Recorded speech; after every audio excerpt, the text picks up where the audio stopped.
Tonight, Alpha King Kael Dravenor will choose a mate, or so the realm believes. For 3 brutal hours, he's rejected every noble daughter who dared approach his throne. They came draped in silk and desperation. He sent them away with nothing but shame. But at the edge of the midsummer ball stands Lyra Voss, half-blood, voiceless, wrapped in a borrowed dress that screams she doesn't belong. She isn't here to be chosen.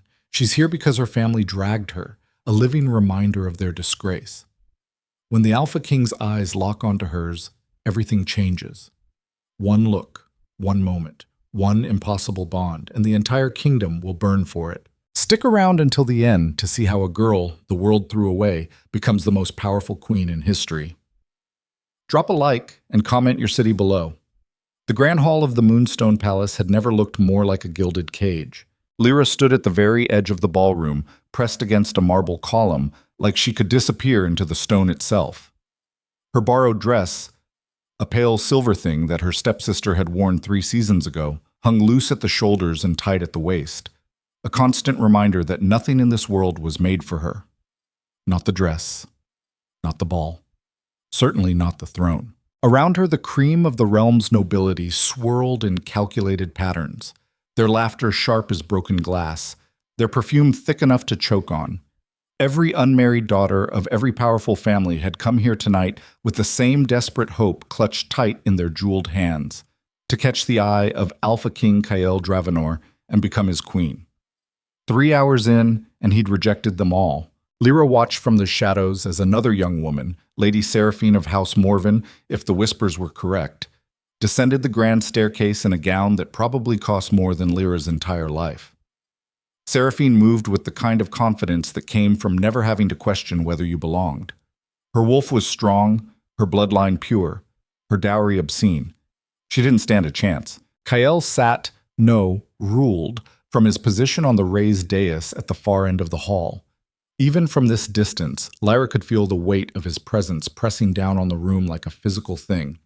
He wasn't just powerful, he was power itself, condensed into the shape of a man who looked like he'd been carved from midnight and violence. Dark hair, sharp jaw, eyes that burned gold when the light hit them right.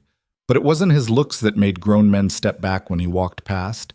It was the way the air itself seemed to bend around him, the way every instinct in every wolf's body screamed submit when he turned his attention their way.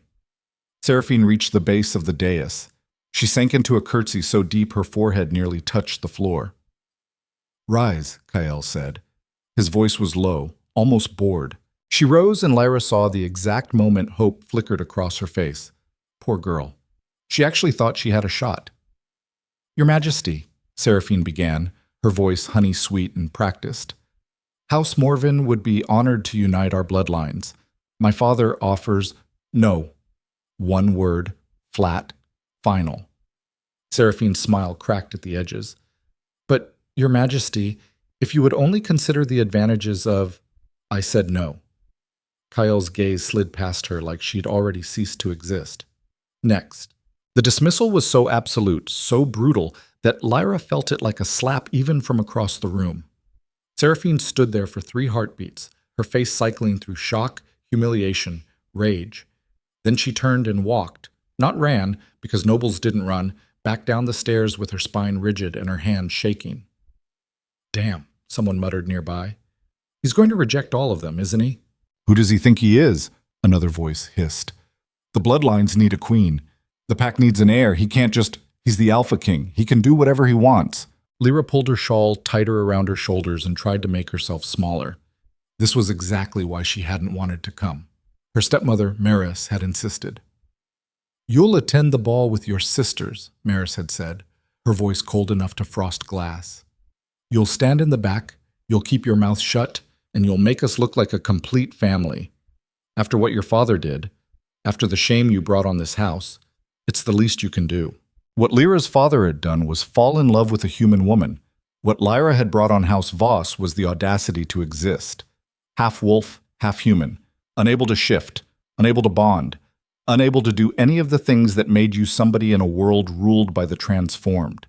She was a genetic dead end wrapped in borrowed silk, and everyone here knew it. "There she is," a voice said, too loud and too close. "The Voss family's little pet project. Lyra's stomach dropped. She didn't have to turn around to know who was speaking. Celeste Voss, her younger stepsister, had the kind of voice that could cut through stone when she wanted attention. "Celeste, don't," someone else murmured. That was probably Isadora, the middle sister. She wasn't kind exactly, but she occasionally remembered that cruelty took effort.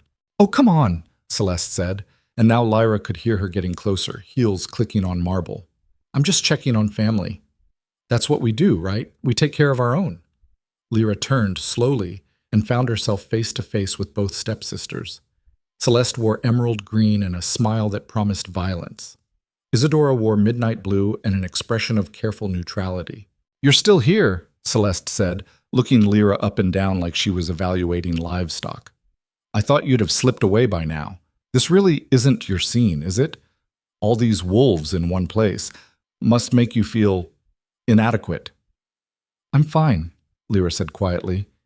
"You're fine." Celeste laughed, sharp and bright. "Did you hear that, Issa? She's fine.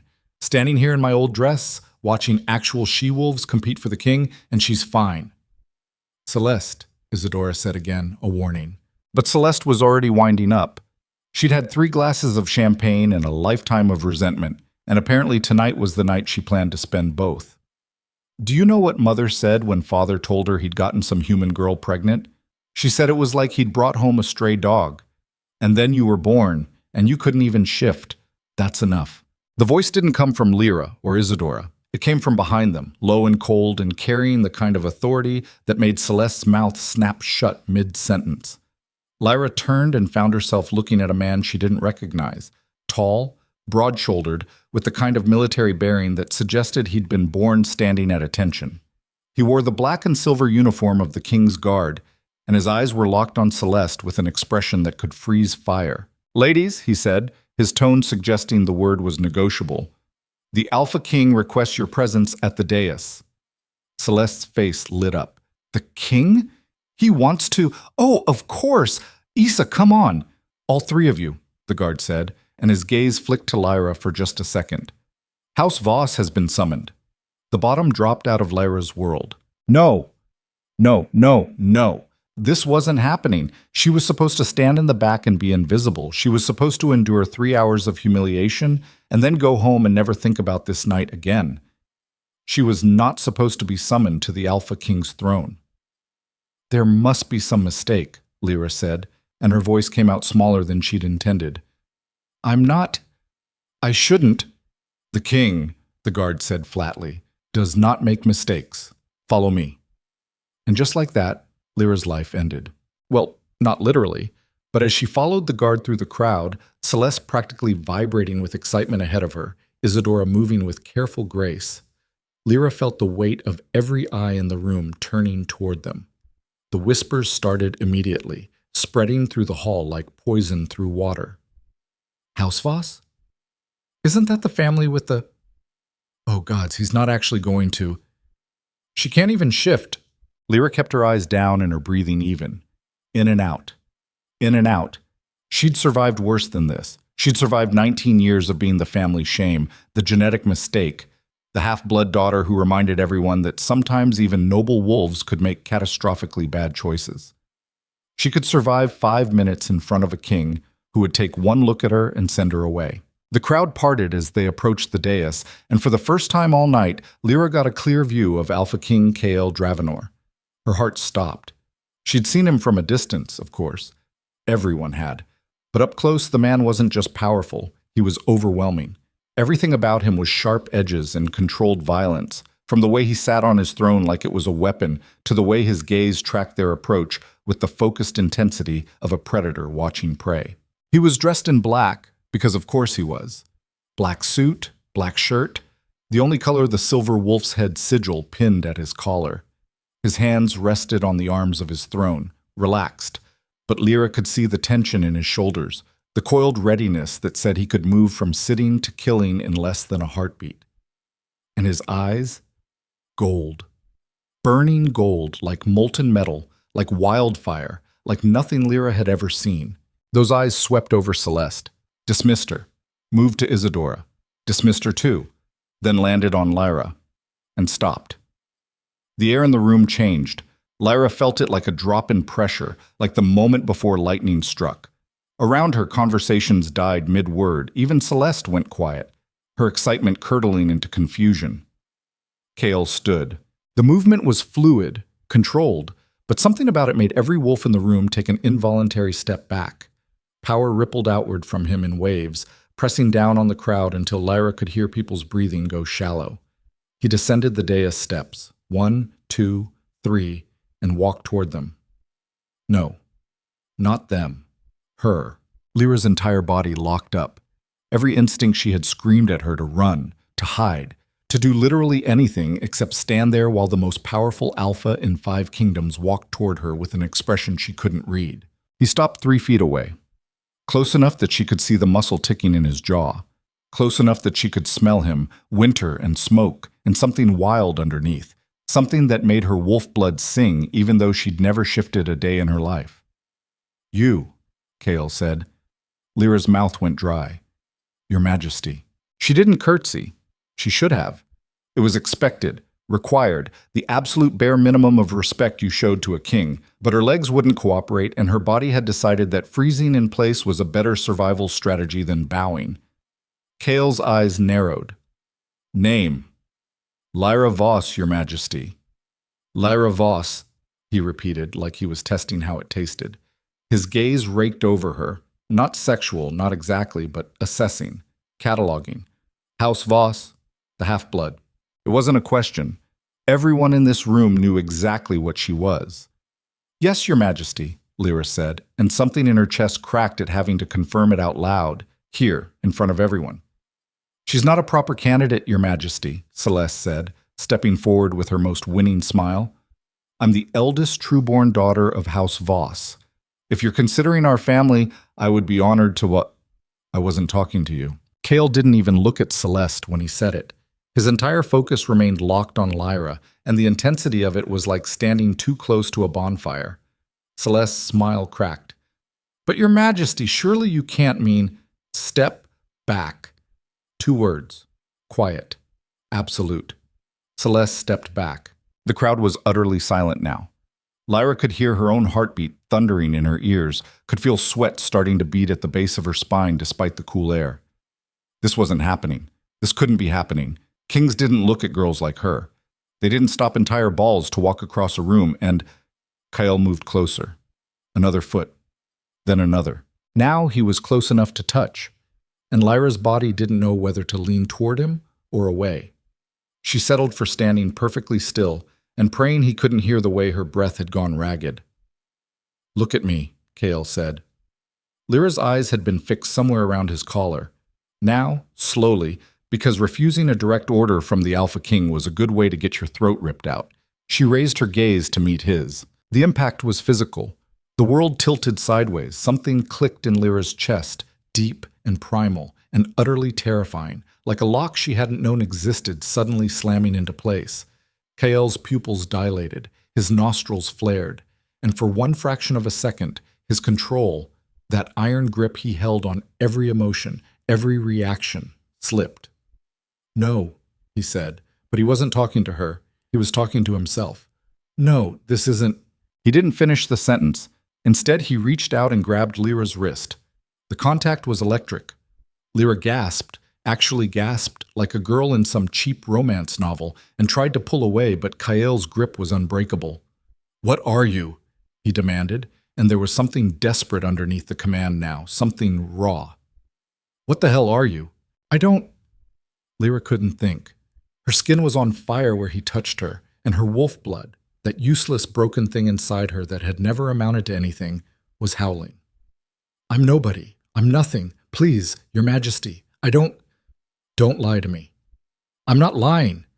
The words burst out of her before she could stop them, sharp and desperate. "I'm half human. I can't shift. I can't bond. I'm the family disgrace. I'm literally nobody. Whatever you think you—" She cut herself off because Kael's expression had shifted from desperate to something far more dangerous. Understanding. "No," Lyra whispered. "No, that's not—" "Everyone out!" Kael's voice cut across the hall like a blade. He hadn't raised it. He didn't need to. The command carried the full weight of his authority, and every wolf in the room felt it like a physical blow. "Your Majesty?" someone said, one of the council members maybe, someone brave or stupid enough to question. "The ball is over." Kael's eyes never left Lyra's face. "Everyone, out, now!" For a moment, nobody moved. 300 nobles stood frozen in shock, trying to process what they were seeing. Then Kael released Lyra's wrist and turned to face the crowd, and the temperature in the room dropped 10 degrees. "I am your king," he said, quiet and lethal. "When I give an order, you obey. When I say the ball is over, you leave. And if I have to repeat myself, I will start making examples, and you will not enjoy the lesson." The crowd broke. It wasn't a stampede. Nobles had too much pride for that. But within 60 seconds, the grand hall was emptying like someone had pulled a drain. Lyra caught a glimpse of her stepsisters being swept along with the tide, Celeste's face purple with rage, Isadora looking back over her shoulder with something that might have been concern or might have been morbid curiosity. Then they were gone. Everyone was gone. Everyone except Lyra and the Alpha King. Kael turned back to her, and Lyra realized with a sick jolt that being alone with him was infinitely worse than being humiliated in front of 300 witnesses. "Sit," he said, gesturing to the dais. "I'd rather stand." The words were out before Lyra could stop them. She watched Kael's eyebrows rise, watched something that might have been amusement flicker across his face. "Would you?" "Yes, Your Majesty." "You understand," Kael said slowly, "that people don't usually refuse me." "I'm not refusing, I'm just—" Lyra forced herself to take a breath. "I'm more comfortable standing." For a long moment, Kael just looked at her. Then, incredibly, he smiled. It wasn't a nice smile. It was sharp and dangerous and made him look exactly like what he was, a predator deciding whether to play with his food. "Fine," he said. "Stand." Lyra stood. Kael began to circle her, slow and measured, and Lyra fought the urge to turn with him. Prey turned to track predators. She wasn't prey. She hoped. "Tell me about your mother," Kael said. "No." He stopped. "No?" "She's dead," Lyra said flatly. "She died when I was born. There's nothing to tell." "Your father, then?" "Also dead. Hunting accident 3 years ago." Lyra's jaw clenched. "Are we done?" "Not even close." Kael resumed his circling. "You feel it, don't you? The pull." Lyra's heart stuttered. She wanted to lie, wanted to deny it, wanted to pretend she had no idea what he was talking about. But she'd never been a good liar. "I don't know what I feel," she said instead. "Yes, you do." Kael's voice dropped, went soft and dangerous. "You felt it the moment I looked at you, like something inside you woke up for the first time, like your blood recognized mine. Stop. Like you've been sleepwalking your entire life and suddenly—" "I said stop!" Lyra spun to face him, and she didn't care anymore that he was a king and she was nobody. "You don't get to do this. You don't get to say things like that and expect me to just— You're my mate." The words landed like a bomb. Lyra stared at him. "No. Yes. That's not possible." And yet, Kael spread his hands, a gesture that encompassed the empty hall, the abandoned ball, the entire impossible situation. "Here we are." "I can't be your mate," Lyra said, and she could hear her voice starting to shake. "I'm half human. I can't shift. The bond doesn't work if the bond doesn't care what you can or can't do." Kael took a step toward her, and Lyra took a step back. "It doesn't care about bloodlines or politics or what's supposed to be possible. The bond is, Lyra. It exists whether you accept it or not." "Then I don't accept it." "Noted." Another step forward, another step back. Irrelevant, but noted. "This is insane."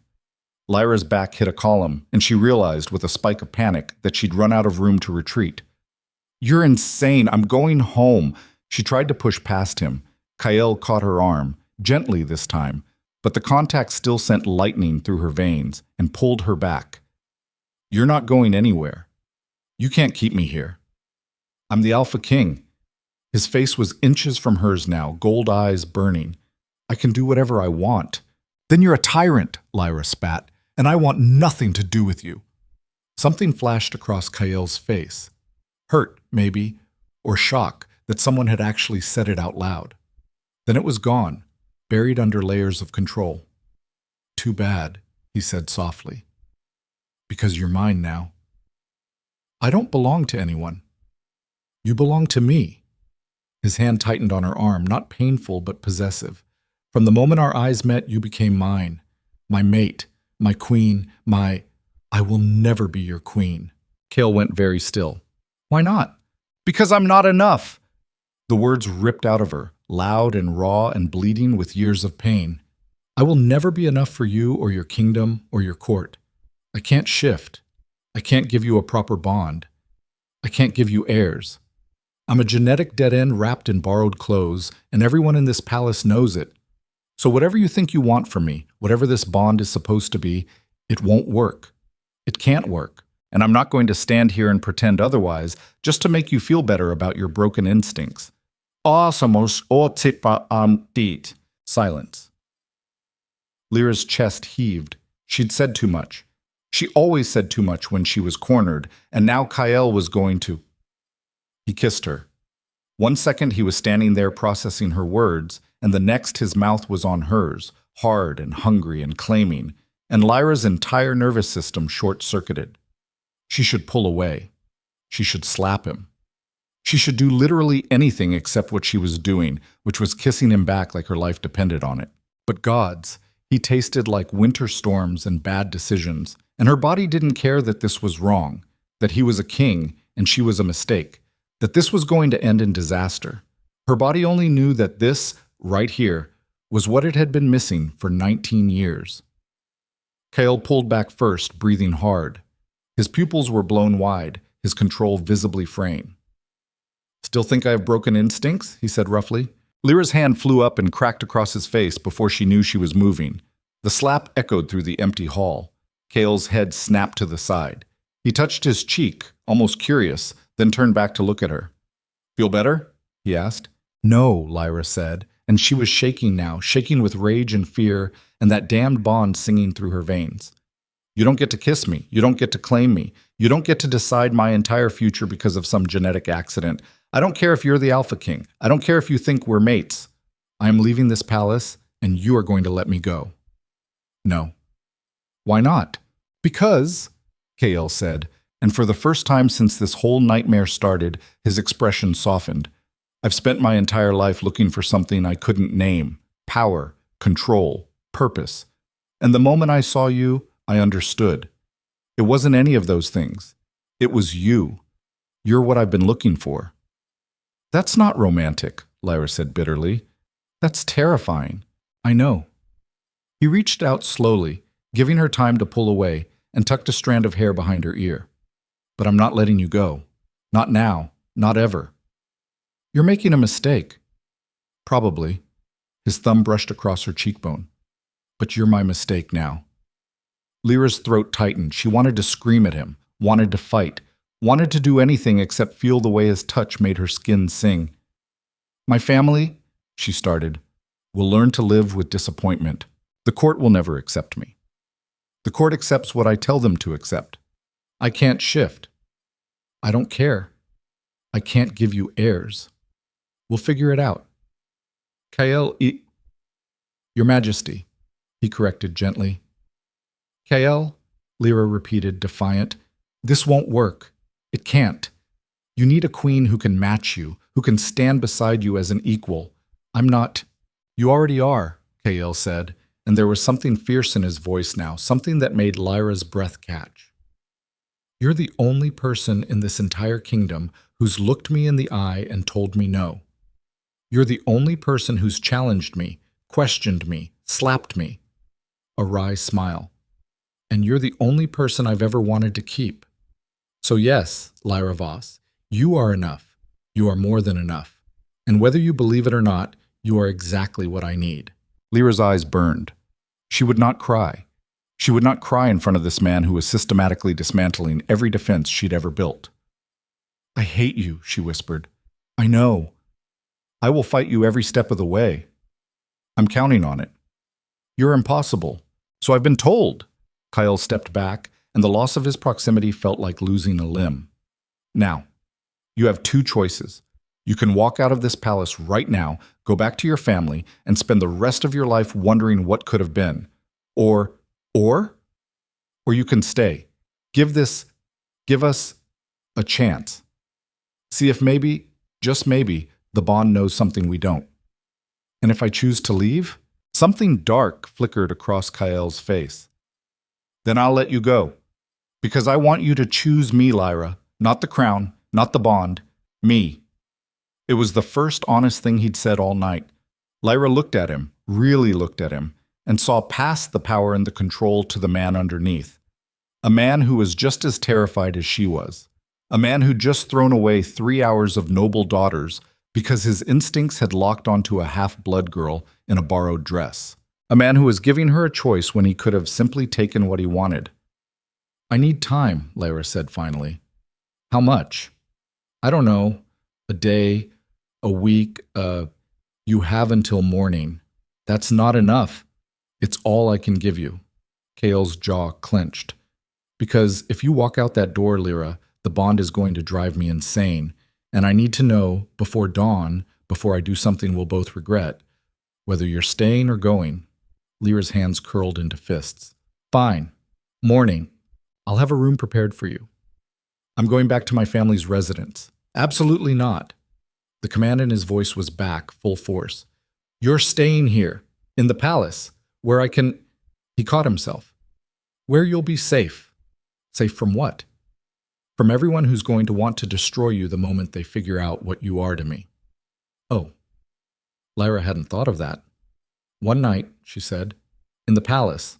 Then I decide. Agreed. Kael held out his hand. Come. I'll show you to your quarters. Lyra looked at his hand for a long moment. Then, slowly, she placed her palm in his. The bond flared to life, warm and electric, and utterly inescapable. And as Kael led her through the empty halls of Moonstone Palace, Lyra realized something that terrified her more than anything else that had happened tonight. Part of her, a deep, primal, undeniable part, wanted to stay. They climbed 3 flights of stairs in silence. Kael's hand remained wrapped around hers, his grip firm but not crushing, and Lyra tried very hard not to think about how right it felt. The palace was different when it was empty. Without the crowds and the noise, Lyra could see what it really was. A fortress dressed as a home. Everything was too big, too grand, too carefully designed to remind visitors that they were standing in the seat of power. The guest wing is here, Kael said finally, stopping in front of an ornate door. These rooms are usually reserved for visiting dignitaries, but this is fine. I wasn't finished. He pushed the door open. These rooms are too far for mine. You'll be staying in the queen's quarters instead. Lyra's stomach dropped. There is no queen. There will be by morning. He said it like a fact, like her decision was already made. One way or another. Before Lyra could respond, footsteps echoed down the hall.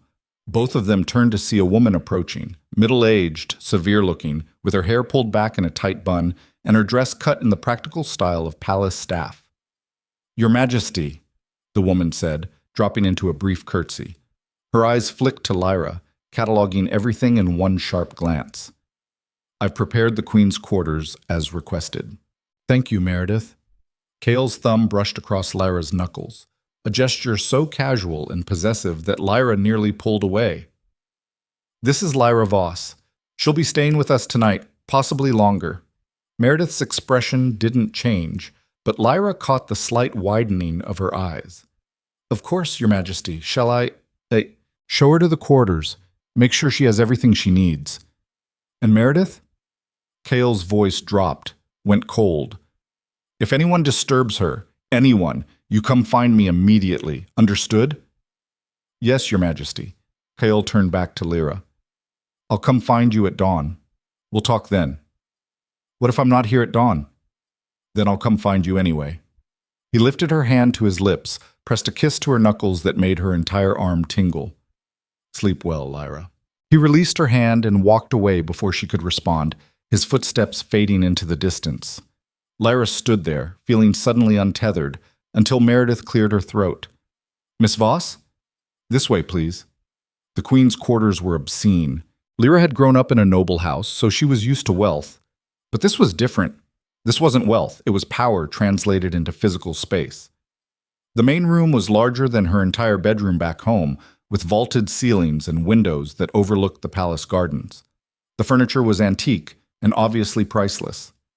The bed, gods, the bed was the size of a small country, draped in silk and surrounded by gauze curtains that caught the moonlight. "I can't stay here," Lyra said. Meredith was already moving through the room, checking things with practiced efficiency. "Why not?" "Because this is for a queen. I'm not—" "You're the Alpha King's chosen mate." Meredith's tone was matter-of-fact, like she was discussing the weather. "That makes you the closest thing we have to a queen right now. So yes, Miss Voss, you can absolutely stay here. But I haven't decided if I'm staying at all." Meredith turned to face her, and for the first time her expression softened slightly. "If I may speak freely, Miss Voss." "Please." "The king hasn't looked at anyone the way he looked at you tonight. Not once in the 5 years I've served here. He's rejected every eligible she-wolf in the realm, most of them twice. And tonight he cleared his own ball because he couldn't stand anyone else being in the room with you." Lyra's throat tightened. "That doesn't mean—" "It means the bond is real." Meredith moved to the wardrobe, began pulling out nightgowns. "I've been around wolves my entire life, Miss Voss. I know what a true mate bond looks like. And yours is so strong I could feel it from across the room. I'm half human. The bond doesn't work properly for people like me. The bond doesn't care what you are." Meredith laid a silk nightgown across the bed. "It only cares what you're meant to be. And you, apparently, are meant to be his. Everyone keeps saying that like it's a good thing. Isn't it? He's a king. I'm nobody. This is going to end in disaster." Meredith studied her for a moment. Then she sighed and sat down on the edge of the bed, patting the space beside her. "Come here, child." Lyra sat, wary. "I'm going to tell you something," Meredith said quietly. "And you're going to listen, because I've earned the right to be blunt. The king needs you." "He needs a queen, not me specifically." "No." Meredith's voice was firm. "He needs you. Do you know what it's like serving a man who has everything except the one thing that matters? He has power. He has control. He has an entire kingdom that bends to his will. But he's been empty, Miss Voss. Hollow. Going through the motions because that's what kings do. And then tonight, I watched him come alive for the first time in years. Because of you." Lyra's eyes burned. "I can't be what he needs me to be." "You already are. I can't shift. He doesn't care. I can't give him heirs. There are ways around that. The court will eat me alive, so bite back." Meredith's hand covered Lyra's, warm and steady. "You're stronger than you think you are, child. I can see it in the way you hold yourself, the way you stood up to the king when everyone else in that ballroom would have melted at his feet. You have steel in your spine. Use it." Lyra looked down at their joined hands. "What if I'm not enough? What if you are?" The question hung in the air between them. Finally, Meredith stood, smoothing her skirts. "The choice is yours, Miss Voss, but make it for the right reasons. Don't run because you're afraid. Run because you genuinely don't want this. There's a difference." She headed for the door, then paused. "There's a bath through that door, and fresh clothes in the wardrobe. If you need anything, pull the cord by the bed. I'll be close." "Meredith?" "Yes?" "Thank you." The older woman smiled. "Get some rest, Miss Voss. Dawn comes early." 10. Lyra didn't sleep. She tried. She bathed in the ridiculous marble bathtub, changed into the silk nightgown, climbed into the massive bed. But sleep refused to come. Instead, she lay there, staring at the ceiling and replaying every moment of the night. The way Kyle had looked at her, the way the bond had snapped into place, the way he'd kissed her like she was oxygen and he'd been drowning, the way he'd given her a choice. That was the part that kept circling back. He could have simply declared her his queen. He had the power, the authority, the complete lack of anyone who could stop him, but he'd given her until morning to decide. Around 3 a.m, Lyra gave up on sleep entirely.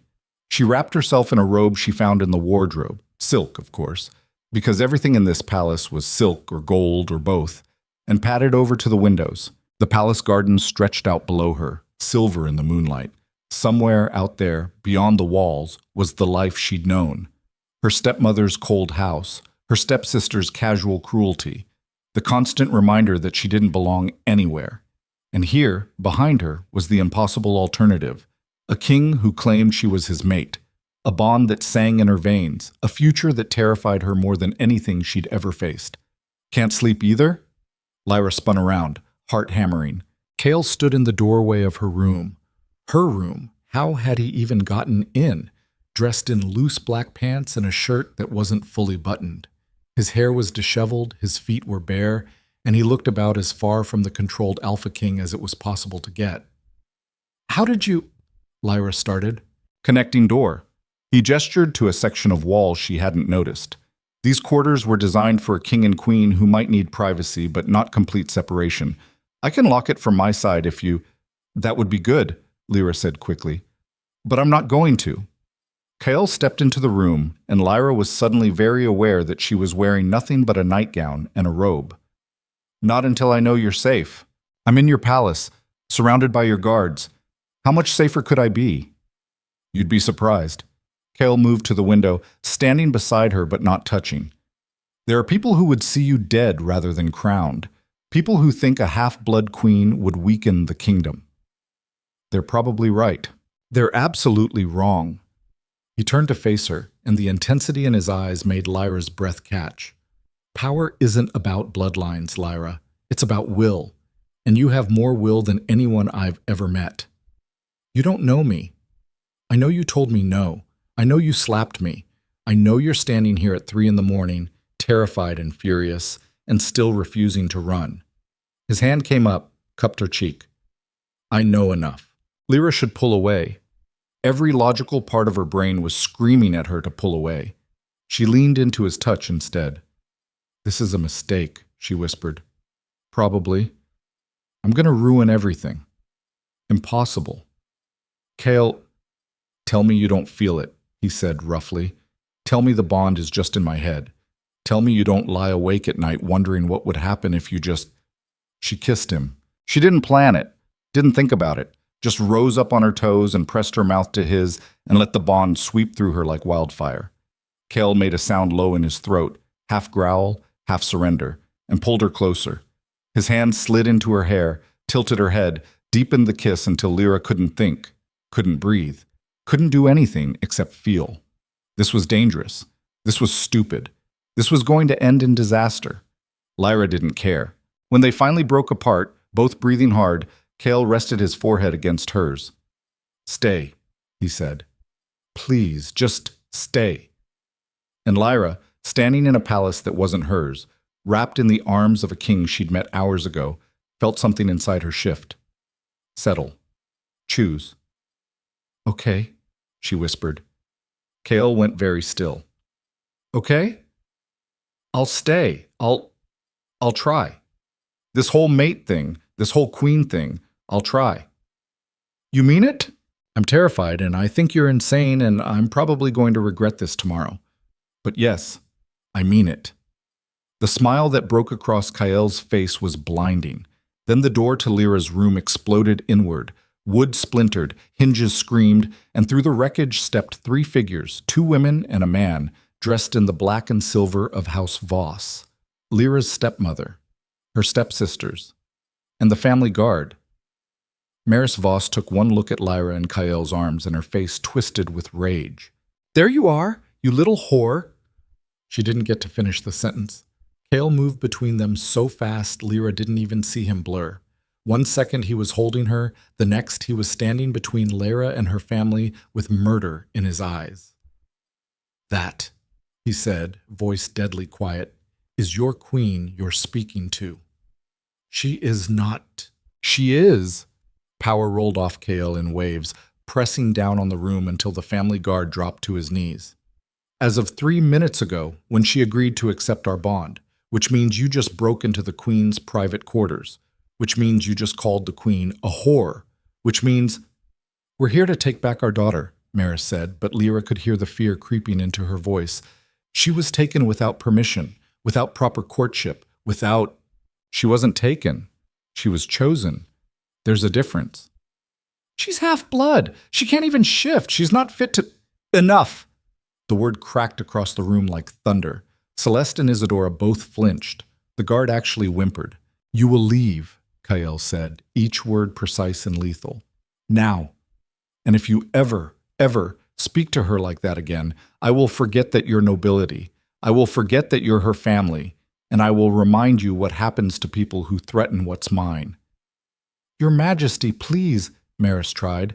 "I said leave, or I start making examples." For a long moment, nobody moved. Then Maris turned and swept out of the room, her daughters and guards scrambling after her. Kael stood there, breathing hard, until their footsteps faded. Then he turned back to Lyra. She was shaking. "Hey," he said softly, reaching for her. "It's okay. They're gone. They'll be back. Let them try." His arms came around her, solid and warm. "You're under my protection now. No one touches you. No one threatens you. No one calls you." His jaw clenched. "What she called you. Ever again."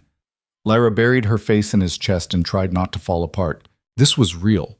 This was happening. She'd just agreed to become queen, and her family had just been banished from her quarters, and everything was moving too fast, too soon, too— "Breathe," Kael murmured against her hair. "Just breathe. I've got you." And standing there, in the wreckage of her old life and the terrifying beginning of her new one, Lyra realized something. She believed him. Dawn came too fast and not fast enough. Lyra stood at the window of the queen's quarters, watching the sky bleed from black to gray to the pale gold of early morning, and tried to remember who she'd been yesterday. That girl felt like a stranger now. That girl had been invisible, forgettable, safe in her insignificance. This girl, the one wearing silk in a palace, the one who'd kissed a king, the one who'd agreed to wear a crown she had no right to. This girl was about to get herself killed. Behind her, Kael was still asleep, or pretending to be. After her family had been expelled from the room, he'd refused to leave, citing security concerns and the very real possibility that someone might try to finish what Maris had started. Lyra had been too exhausted to argue, and honestly, part of her had been grateful. She'd curled up on the massive bed. Kael had stretched out on top of the covers beside her, fully clothed. And sometime before dawn, she'd fallen into a fitful sleep with his hand wrapped around hers. Now, watching the palace grounds come alive below, servants moving through the gardens, guards changing shifts, the whole machinery of power starting its daily rotation, Lyra felt the weight of her decision pressing down on her chest. "You're thinking too loud," Kael said from the bed. Lyra didn't turn around. "I didn't realize thoughts had volume. Yours do." She heard him sit up, heard the rustle of fabric. "You've been standing at that window for an hour. Either you're planning an escape route or you're second-guessing everything. Can it be both? Not if you want to survive the day." His footsteps crossed the room. Then he was behind her, close enough that she could feel his body heat. "Talk to me." "About what?" "About whatever's making your shoulders so tight you look like you're about to shatter." Lyra's hands curled into fists against the windowsill. "I said I'd stay. I said I'd try. But I don't know how to be what you need me to be." "I already told you. You told me I'm enough. You told me the bond doesn't care about bloodlines. You told me a lot of pretty things in the middle of the night, Kael. But now it's morning, and in a few hours I'm going to have to face your court as your chosen queen, and every single person in that room is going to know I'm a fraud. You're not—" "I am." She spun to face him. "I can't shift. I can't bond properly. I can't do half the things a real queen should be able to do. And the first time someone challenges me, the first time someone questions whether I deserve to be here, I won't have an answer, because they'll be right." Kael's jaw clenched. "No one is going to challenge you." "You can't know that." "Yes, I can, because I'm going to make it very clear what happens to people who question my choice." His hand came up, tucked a strand of hair behind her ear. "You think I don't know what I'm asking of you? You think I don't understand how hard this is going to be? Then why are you doing it?" "Because you're mine." The words were simple, absolute. "And I protect what's mine. I'm not a possession, Kael. I know." His thumb brushed across her cheekbone. "But the bond doesn't recognize the difference between protection and possession. And right now, every instinct I have is screaming at me to lock you in this room and never let anyone near you again. That's insane. Welcome to the mate bond. His smile was wry, edged with something darker. It doesn't play fair. Before Lyra could respond, someone knocked on the door. 3 sharp raps, official and impatient. Kale's expression shifted instantly from open to controlled. Enter. The door opened to reveal a man Lyra didn't recognize, tall, lean, with silver hair and eyes that looked like they'd seen too much. He wore the formal robes of the King's Council, and when he saw Lyra standing there in her nightgown and robe, his mouth thinned into a disapproving line. "Your Majesty," he said, his tone carefully neutral. "The Council requests your presence. Immediately. Tell the Council I'll be there when I'm ready. Your Majesty, with respect, this cannot wait. The events of last night have caused significant concern. The Council needs to understand your intentions regarding," his gaze flicked to Lyra, "the situation." "The situation," Kyle said softly, "has a name." "Of course. Miss Voss." The man's expression didn't change. "Nevertheless, Your Majesty, the Council is convened and waiting. They expect an explanation for why you ended the Midsummer Ball early and why there are reports that you've chosen a mate without proper consultation." "I don't require the Council's permission to choose a mate." "No, Your Majesty, but tradition dictates that a royal bonding should be announced formally, with appropriate ceremony and, Counselor Theron," Kyle interrupted, and there was steel in his voice now. "I'm going to say this once. Lyra Voss is my mate. That bond was recognized the moment we met, and it will be formalized today. The Council's approval is not required. Their acceptance, however, would be appreciated. Am I clear?" Theron's jaw tightened. "Perfectly clear, Your Majesty. However, I must inform you that not all members of the Council share your certainty regarding this match. There are concerns about bloodline purity, about the lack of shifting ability, about—" "Stop talking." The command was quiet, absolute. The kind of order that made men's spines lock up and their mouths snap shut without conscious thought. Theron stopped talking. "You will return to the Council," Kyle said, each word precise. "You will inform them that I will address their concerns this afternoon. You will also inform them that Lyra Voss is to be treated with the respect due to their future queen. If anyone has a problem with that, they can bring it to me directly. Understood?" "Yes, Your Majesty." "Good. Now get out."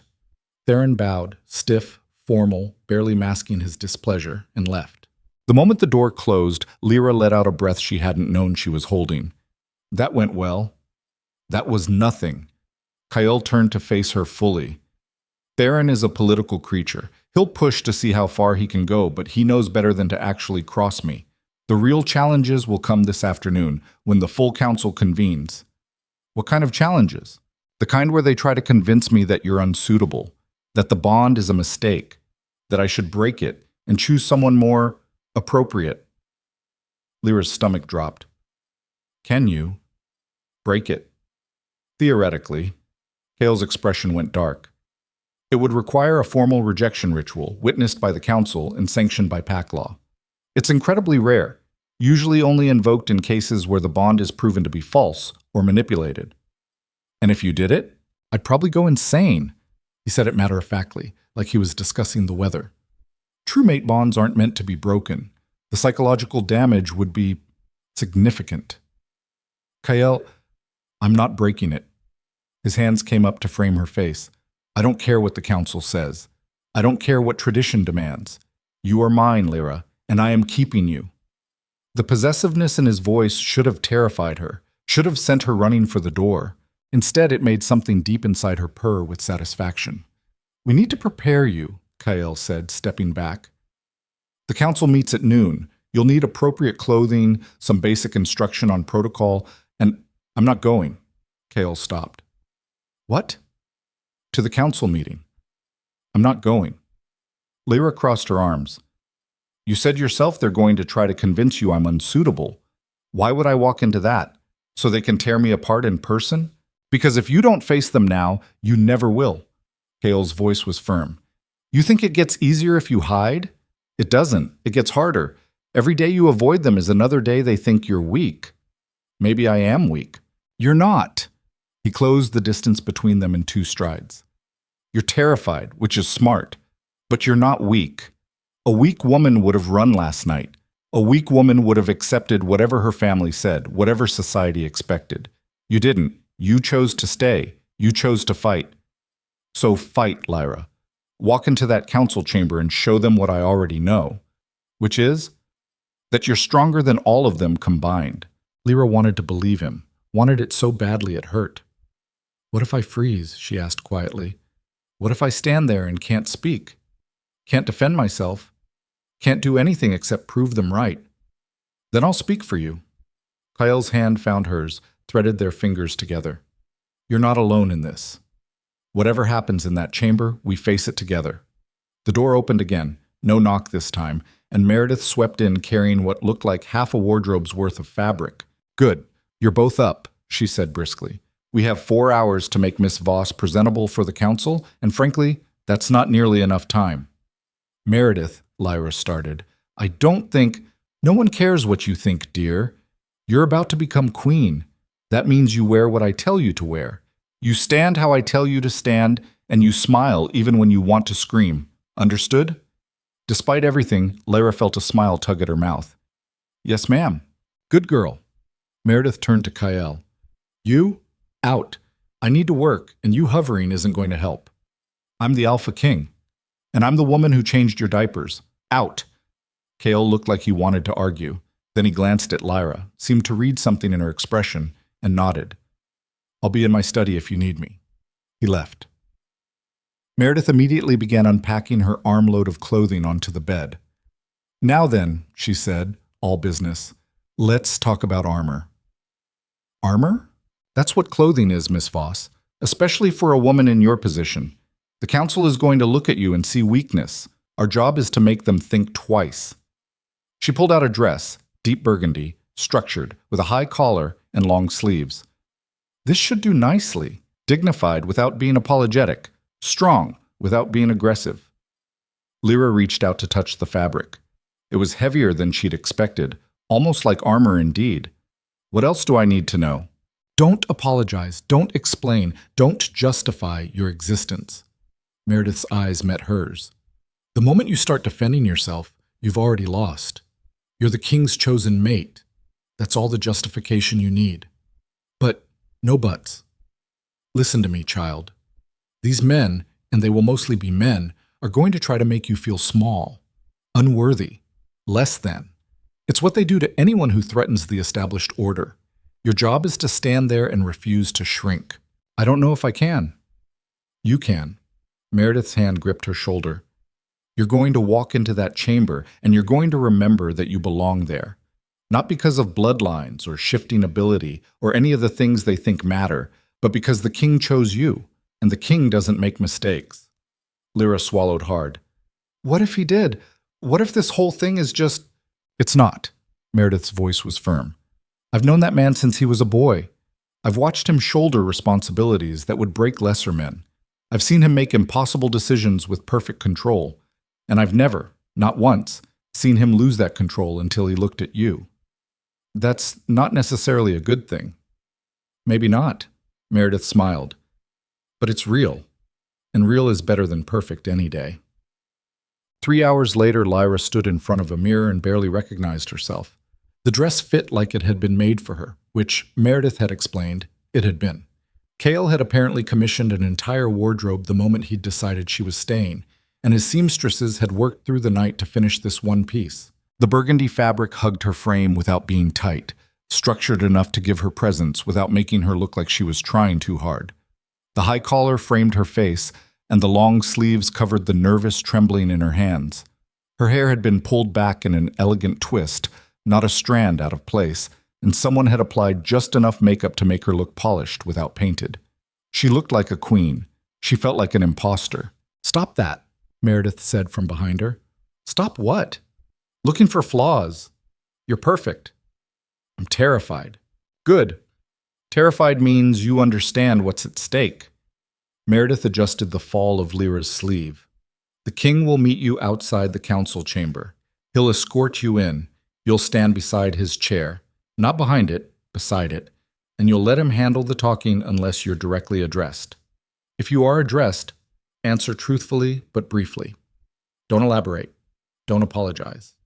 Just state your truth and stop. What if they ask about your shifting ability, your bloodline, your suitability? Meredith met her eyes in the mirror. Then you tell them those questions are above your authority to answer. You're not here to justify the king's choice. You're here to witness it. A knock at the door made them both turn. Enter, Meredith called. Kael stepped through and Lyra's breath caught. He changed into formal regalia, black and silver, with the wolf's head sigil prominent on his chest. His hair was pulled back, his jaw freshly shaved, and when he looked at Lyra, something in his expression cracked open. You're beautiful, he said. I'm terrified. I know. He crossed to her, took her hand. But you don't look it. You look like exactly what you are. Which is? Mine. He raised her hand to his lips, pressed a kiss to her knuckles. Ready? No. Perfect. Neither am I. His smile was brief, sharp. Let's go. The walk to the council chamber felt like a march to an execution. Lyra kept her spine straight, her chin up, her hand steady in Kael's grip. Servants stopped and stared as they passed. Guards saluted. And every single person they encountered looked at her with the same expression, shock mixed with something darker. Judgment. The council chamber doors were massive, carved oak, reinforced with iron, designed to intimidate. 2 guards stood watch, and when they saw Kael approaching, they immediately pushed the doors open. The chamber beyond was circular, designed so that no seat held obvious precedence over another, except of course for the raised throne at the north end, where the Alpha King sat above everyone else. The council was already assembled. 12 men, all older, all powerful, all watching Lyra like she was a puzzle they couldn't solve. She recognized Theron from this morning, sitting at the far right. The others were strangers, but their expressions were universal, disapproval. Kael walked her to the throne, and Lyra started to move toward the side, out of the way, out of sight, where she belonged. Kael's hand tightened on hers. Beside me, he murmured. Kael, I can't. Beside me. It wasn't a request. Lyra stood beside the throne as Kael took his seat. Every eye in the room tracked the movement, cataloging it, weighing it. Gentlemen, Kael said, his voice carrying easily through the space, thank you for convening on short notice. Your Majesty. Theron stood, inclined his head. The council is, as always, at your service. However, we must confess some confusion regarding the events of last night. What's confusing about it? The Midsummer Ball was intended as an opportunity for you to select a suitable mate from among the realm's most eligible she-wolves. Instead, you ended the event early and have now presented the council with, he glanced at Lyra, an unconventional choice. Unconventional, Kael repeated. Interesting word. Respectfully, Your Majesty, Miss Voss is half-human, unable to shift, and lacks the bloodline strength traditionally associated with... Are you questioning my judgment, Counselor? The room went quiet. Theron's expression didn't change, but Lyra saw him recalculate. Not your judgment, Your Majesty, your instincts. The mate bond can be powerful, but it can also cloud rational decision-making. We're simply suggesting that perhaps a period of consideration. I've considered. Kael's tone was flat. I've chosen. The bond is real and it will be formalized. If the council has concerns about Lyra's suitability, I'm happy to address them, but I will not entertain suggestions that I delay or reconsider. Another counselor stood, older than Theron, with a beard shot through with gray. Your Majesty, no one doubts the authenticity of the bond, but we must think of the kingdom, of the bloodlines. A queen who cannot shift can still rule, Kael said. Can she? The old man's eyes cut to Lyra. Can you even hear the pack bond, girl? Can you sense the collective? Can you do any of the things a true alpha queen should be capable of? Every head in the room turned to Lyra. This was it. The moment Meredith had warned her about. The test. Lyra's throat went dry. Her heart hammered.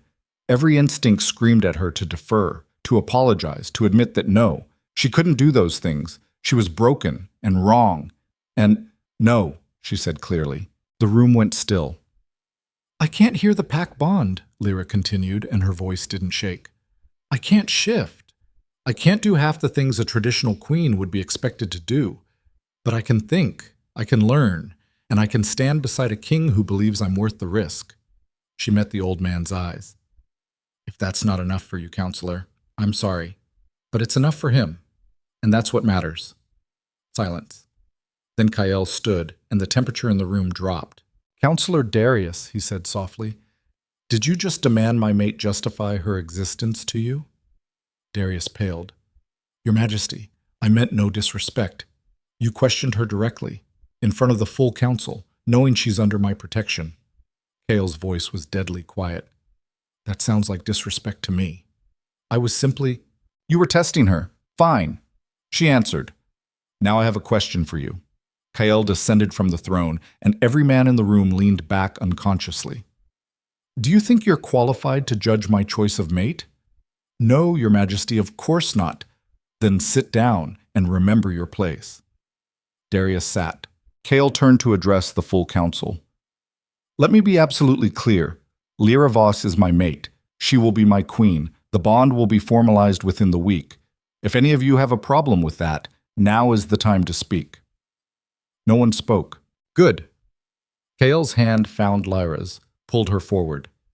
Then I expect the council to begin making preparations. A bonding ceremony befitting a queen. Public, formal, undeniable. Theron, you'll coordinate with the palace staff. Darius, you'll handle the noble houses, invitations, protocol, all of it. The rest of you will make it known throughout the kingdom that the Alpha King has chosen his mate, and anyone who challenges that choice challenges me directly. Your Majesty, Theron said carefully, such a ceremony typically requires months of preparation. You have 5 days. 5. Your Majesty, that's impossible. Then I suggest you start working. Kael's tone brooked no argument. This council is dismissed. The men stood, bowed, and filed out. Every single one of them looked at Lyra as they passed, and every single look was a calculation. Then they were gone, and Lyra was alone with Kael in the massive chamber. Her knees gave out.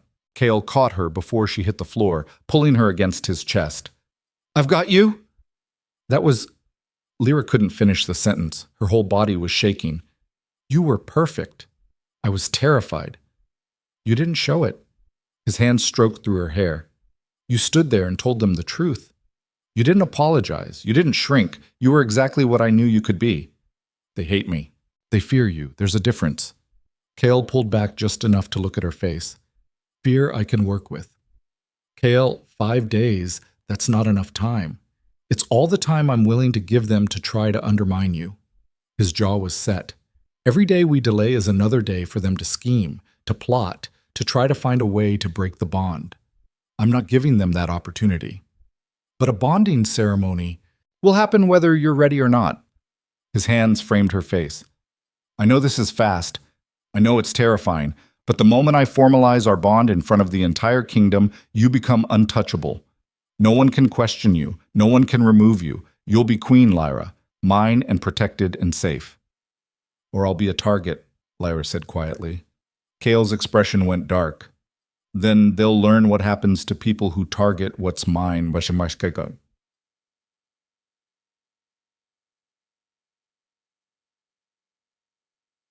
The next 4 days were a nightmare dressed as a fairy tale. Meredith appeared every morning at dawn with new lessons. How to walk like a queen, how to speak with authority, how to smile when you wanted to scream. The palace seamstresses descended with fabrics and fittings, creating a wedding gown that Lyra was forbidden from seeing until the ceremony. Counselors came and went, ostensibly to coordinate preparations, but really to assess whether she was truly as unsuitable as they'd heard. Through it all, Kael was a constant presence. He attended every fitting, every lesson, every meeting. His hand was always within reach, his protection absolute. And every night he stayed in her quarters, not touching, not pushing, just there. A silent promise that she wasn't alone. But alone was exactly what Lyra felt. Because for all the preparation, all the ceremony, no one was actually talking to her about what a bonding meant, what it would cost, what she was giving up. On the third night, Lyra finally broke. I need to know what happens, she said. Kale looked up from the papers he was reviewing. They were in her sitting room, he at the desk, she curled in an armchair by the fire. What happens when? During the bonding. What actually... Lyra struggled for words. What does it do to me? Kale set down his papers. It completes the mate bond, links us on a level that can't be broken. I know that part. But what does it feel like? What changes? For most wolves? Kale came to sit on the floor beside her chair. It's euphoric.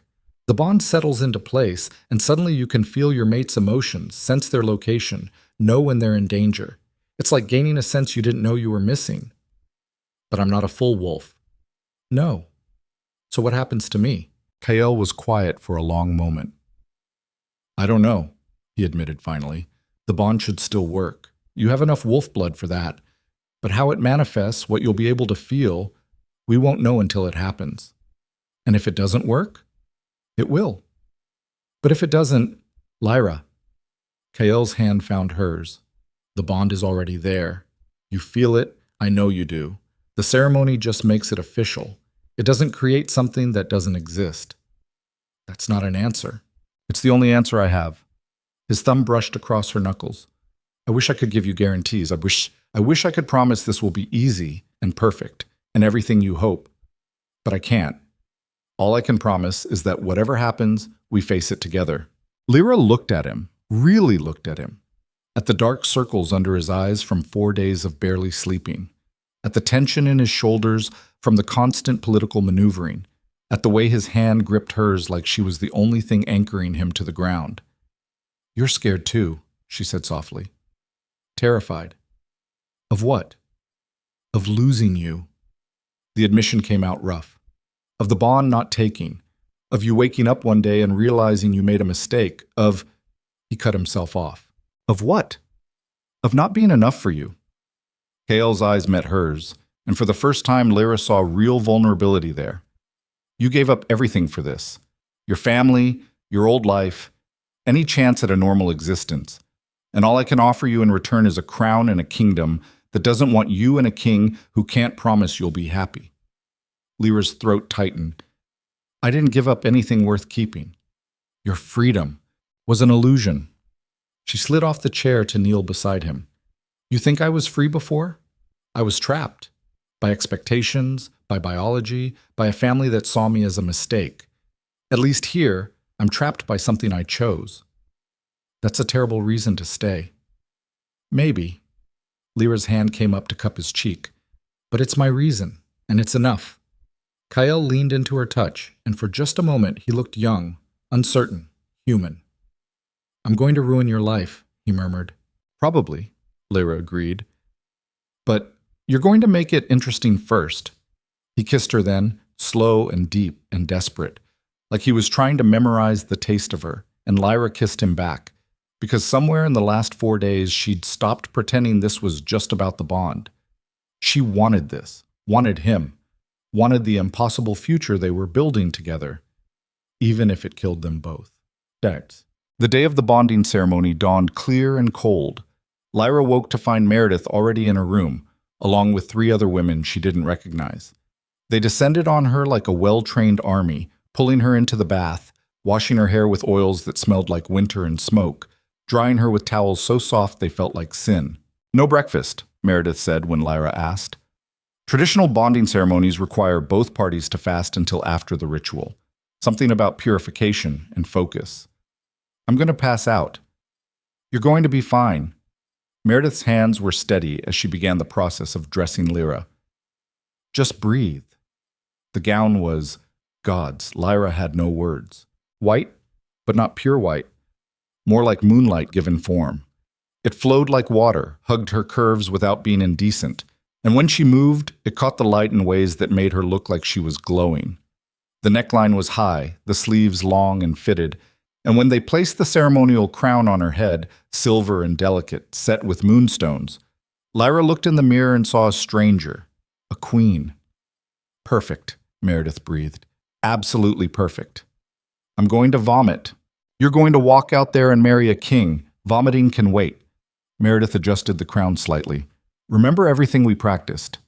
Head up, shoulders back. Don't lock your knees. And when he takes your hand, don't pull away. No matter what you feel, no matter how overwhelming it gets, don't pull away. Why? What happens if nothing good? Meredith's expression was serious. The bonding ritual is a power exchange. If you break contact in the middle, it could damage the bond, maybe permanently. Lyra's stomach dropped. You're telling me this now? I'm telling you this now so you don't panic when it starts. Meredith gripped her shoulders. It's going to feel intense, like fire under your skin, like your blood is trying to escape your body. But it passes, Lyra. It always passes. You just have to hold on. A knock at the door made them both jump.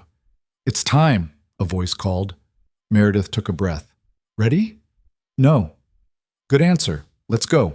The ceremony was being held in the grand hall, the same room where Kael had rejected every noble daughter 4 days ago. But it had been transformed. Flowers everywhere, white and silver, the scent so thick Lyra could taste it. Candles lined every surface, casting everything in soft golden light. And at the far end of the hall, standing before an altar carved from black stone, was Kael. He wore black and silver, formal and devastating. His hair was pulled back, his jaw set, and when he saw Lyra walking toward him down the long aisle, something in his expression cracked open. Pride. Possession. Relief. The hall was packed. Every noble house in the kingdom had sent representatives, and they lined the walls like witnesses to an execution. Lyra felt every eye on her, felt the weight of their judgment and disapproval and shock. She kept walking. When she reached the altar, Kael held out his hand. Lyra took it. The bond flared to life immediately, stronger than before, brighter, demanding. Lyra gasped, and Kael's grip tightened. I've got you, he murmured. Stay with me. The officiant, an old wolf with silver hair and eyes that had seen too many ceremonies, stepped forward and began to speak. Lyra didn't hear most of it. Something about ancient bonds and sacred unions and the power of true mates. Her entire focus was on Kael's hand wrapped around hers, on the bond burning between them, on the way her blood seemed to recognize his on a level that bypassed all logic. Do you, Kael Dravenor, accept this bond? I do. Kael's voice rang clear. And do you, Lyra Voss, accept this bond? This was it. The point of no return. Once she said yes, there was no going back, no escape, no safety net. Lyra looked at Kael, at the king who'd chosen her, at the man who'd given her a choice when he could have simply taken what he wanted, at the impossible future standing in front of her. I do, she said. The officiant produced a blade, silver, ancient, etched with symbols Lyra didn't recognize. Your hands. Kael released Lyra's hand long enough for the officiant to make 2 quick cuts, one across Kael's palm, one across Lyra's. Blood welled up, bright and immediate. Join, the officiant commanded. Kael pressed his bleeding palm to Lyra's. The world exploded. Fire raced through Lyra's veins, her vision whited out. She could feel Kael, not just physically, but feel him, his emotions crashing into her like waves, power, control, possessiveness, need. And underneath it all, something softer, something that felt like... The bond snapped into place with an almost audible click. Lyra screamed. She couldn't help it. The sensation was too much, too intense, too overwhelming. It felt like her entire nervous system was being rewritten, like every cell in her body was learning a new language. Hold on, Kael said urgently. Lyra, stay with me. But Lyra couldn't. The bond was pulling her under, and she could feel everything. Kael's fear that she would break, his desperate need to protect her, his absolute certainty that she was his, and the terrifying depth of what that meant to him. And her own emotions, reflected back, terror and longing, and the crushing weight of not being enough. Lyra! Kael's voice cut through the chaos. Look at me. Focus on my voice. You're safe. You're mine. I've got you. Slowly, so slowly, Lyra's vision cleared. She was on her knees. So was Kael. Their hands were still pressed together, blood mixing between their palms, and she could feel his heart beating like it was her own. There you are, Kael breathed. Stay with me. I can feel you, Lyra whispered. I know. No, I mean, I can feel everything. Your emotions, your thoughts, your... She cut off, overwhelmed. That's the bond. Kael's free hand cupped her face. It settles. Give it time. The officiant cleared his throat. The bond is complete. Rise, Alpha King and Queen. Kael stood first, pulling Lyra up with him. Her legs shook, but his arm came around her waist, steadying her. I present, the officiant said, his voice carrying through the hall, King Kael Dravenor and Queen Lyra Dravenor, bonded mates and sovereigns of this realm. The hall erupted in applause, forced, polite, utterly false applause. Lyra barely heard it. She was too busy trying to breathe through the bond, trying to separate her emotions from Kael's, trying to... Something shifted in the crowd. Lyra felt it before she saw it, a spike of malice, of intent, aimed directly at her. She turned, scanning faces, trying to locate the source, and saw her stepmother standing in the back of the hall, her expression carefully neutral. But the hatred in her eyes was anything but. Maris Voss was going to destroy her. Lyra felt it like a premonition, like a certainty written in her bones, and there was nothing she could do about it. The realization hit Lyra like ice water. She was bonded now, officially, irrevocably tied to Kael and to this throne, which meant Maris couldn't simply drag her back home and lock her in a closet like she'd done when Lyra was 16 and had dared to speak at a family dinner. But it also meant Maris would have to get creative, and Maris Voss had always been exceptionally creative when it came to cruelty. Lyra's hand tightened on Kael's arm, and through the bond, that terrifying new sense that felt like someone had wired her nervous system directly into his, she felt his immediate response. Alarm, protectiveness, the coiled readiness of a predator sensing danger. "What is it?" he murmured, his voice too low for anyone else to hear. "My stepmother." Lyra didn't look away from Maris. "She's planning something." "Let her plan." Kael's arm shifted, pulling Lyra closer against his side. "She can't touch you now." But even as he said it, Lyra felt the doubt underneath his words. The bond didn't lie. He was worried too.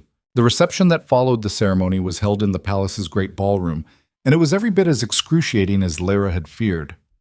Noble after noble approached to offer congratulations that tasted like poison, their smiles sharp enough to cut. She stood beside Kael's throne because apparently queens didn't get their own chairs yet, not until the coronation, and tried to remember Meredith's lessons about posture and protocol and not showing weakness. It was exhausting. "Your Majesty." A woman approached, middle-aged, dripping in jewels, with a smile that didn't reach her eyes. "Lady Cordelia Blackthorne, I wanted to personally extend House Blackthorne's congratulations on your bonding." "Thank you, Lady Blackthorne," Lyra said, keeping her voice neutral. "Such an unexpected choice."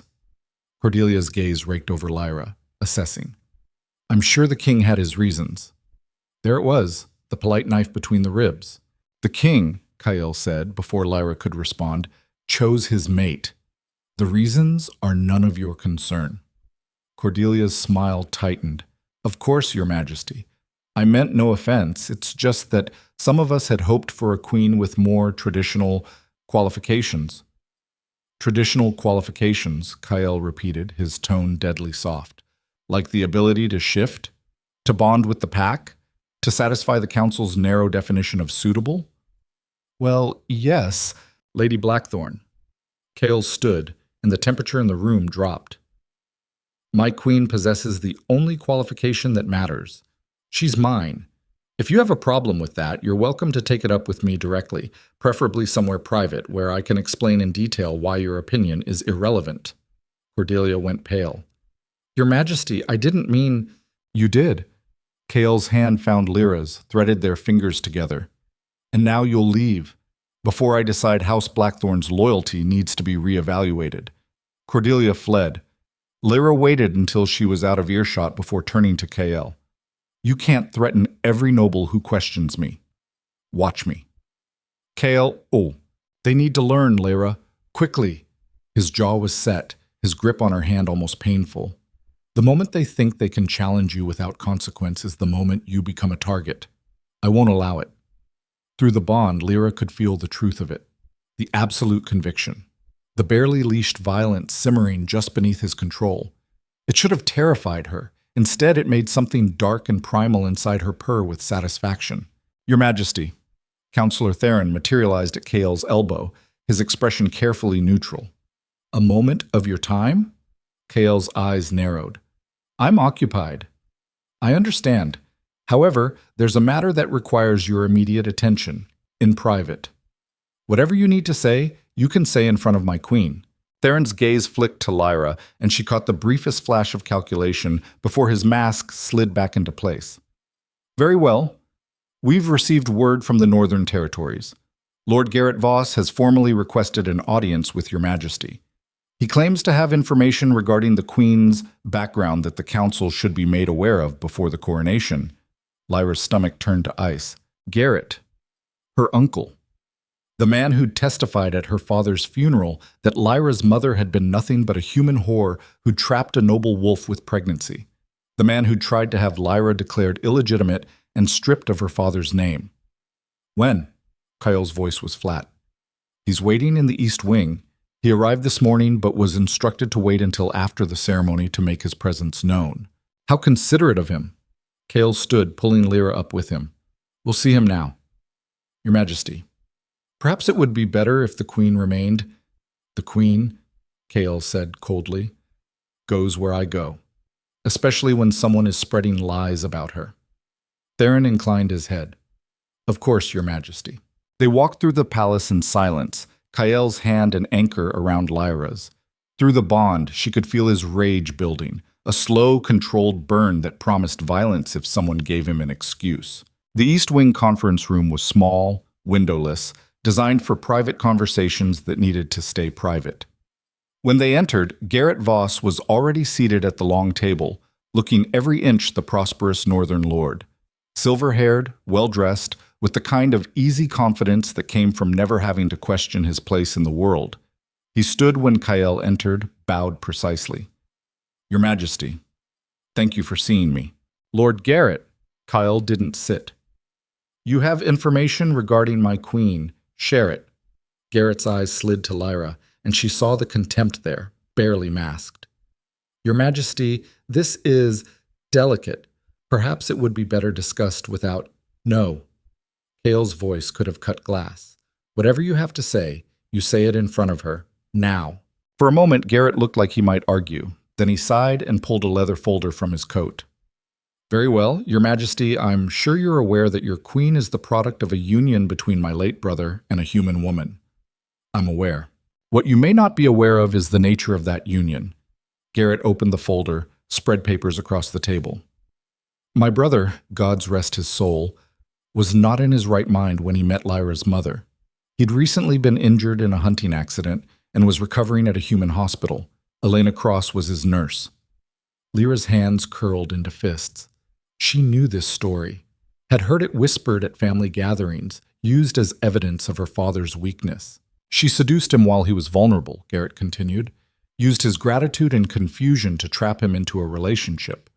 When she became pregnant, she threatened to expose him, to tell the human authorities about what he was, unless he married her and claimed the child. That's a lie, Lyra said, her voice shaking. Garrett didn't even look at her. I have documentation. Hospital records showing Elena had a history of targeting wealthy patients. Witness statements from other staff members who saw her pursue my brother aggressively. And he pulled out another paper. This letter, written by my brother himself 3 months before his death. In it, he confesses that the marriage was a mistake, that he'd been manipulated, that he wished he'd never. Stop. Kael's voice cracked like a whip. You're telling me this woman, who's been dead for nearly 20 years, manipulated a grown wolf into marriage and fatherhood? Yes, Your Majesty. And you have proof. Substantial proof. Show me. Garrett slid the papers across the table. Kael picked them up, scanned them with the kind of focused intensity that said he wasn't just looking at words. He was cataloging, analyzing, searching for inconsistencies. Lyra's heart hammered. She didn't need to see the documents to know what they'd say. Garrett had been building this case for years, collecting every scrap of evidence that painted her mother as a manipulative opportunist and her father as a victim.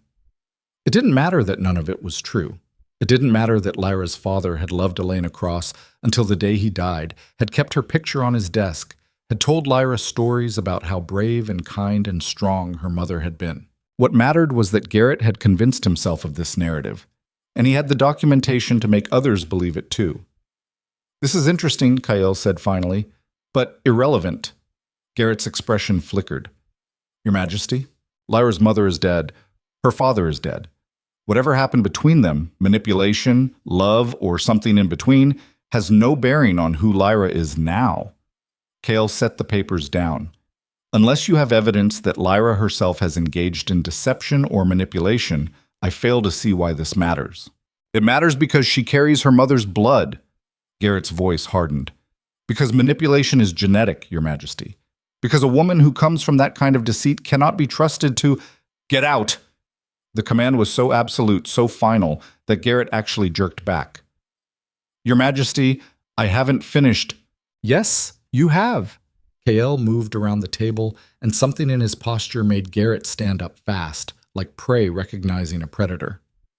You came here to undermine my queen, to plant doubt, to suggest that her bloodline makes her unworthy. And I'm telling you once, to leave this palace before I forget your Lyra's family and treat you like the threat you are. I'm trying to protect you, Garrett said, but there was fear creeping into his voice now. The council needs to know what she is before you make a mistake that weakens. Kale's hand shot out and grabbed Garrett by the throat, not hard enough to choke, just enough to make a point. She, Kale said very quietly, is my queen, my mate, my choice. And if you ever implies she's anything less than that again, I will personally ensure House Voss loses every piece of land, every title, every scrap of influence it currently holds. Do you understand me? Garrett's eyes were wide, his face going red. He managed a jerky nod. Kale released him. Good. Now get out. Garrett grabbed his papers and fled. The moment the door closed behind him, Lyra's knees gave out. Kale caught her, pulled her against his chest. Breathe. Just breathe. He's going to take those papers to the council, Lyra said, her voice muffled against Kale's shirt. He's going to show them, and they're going to use it as ammunition, and let them try. Kale's hand stroked through her hair. I don't care what your mother did or didn't do. I don't care what your bloodline is. You're mine, Lyra. That's the only thing that matters. But what if he's right? The words burst out before Lyra could stop them. What if I am like her? What if I manipulated you without meaning to? What if the bond is just... Stop. Kyle pulled back, gripped her shoulders. Look at me. Do you think I'm weak? Do you think I'm the kind of man who can be manipulated into choosing a mate I don't want? No, but do you think the bond works that way? That someone can fake it, force it, manufacture it out of nothing? I don't know how it works.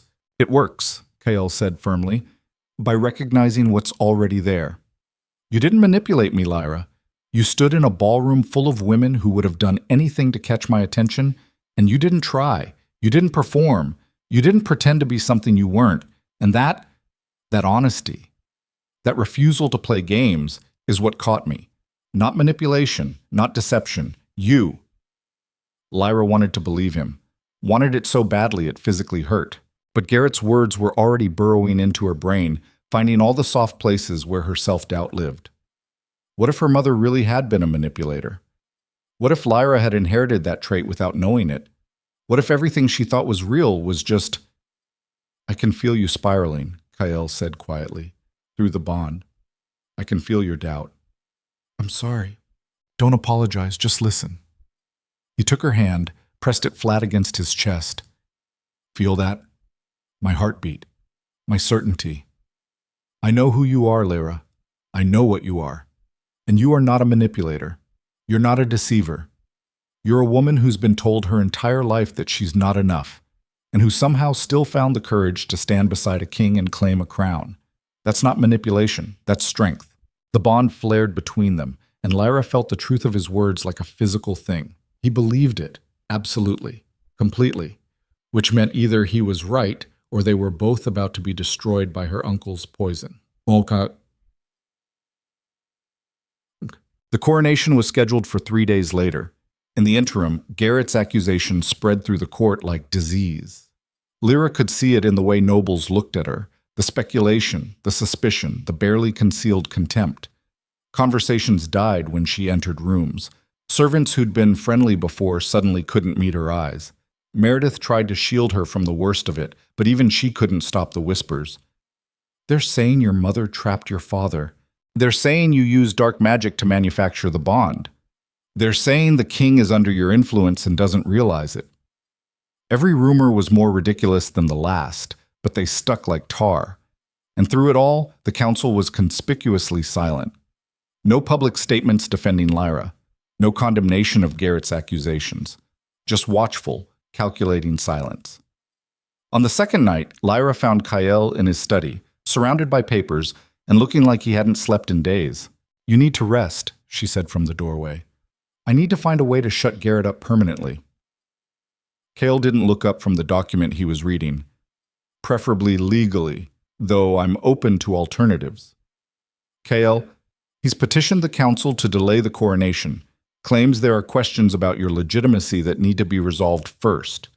Kyle's hand clenched around the paper hard enough to crumple it. Theron is supporting him, so is Darius. They want a formal inquiry. Lyra's stomach dropped. Into what? Into whether the bond is real. Whether you used coercion or manipulation. Whether your bloodline makes you unsuitable to rule. Kale finally looked up, and his eyes were molten gold. They want to put you on trial, Lyra, in front of the entire court, and they want me to allow it. So allow it. Kale's eyebrows shot up. What? Let them have their inquiry. Lyra stepped into the study, closed the door behind her. Let them ask their questions.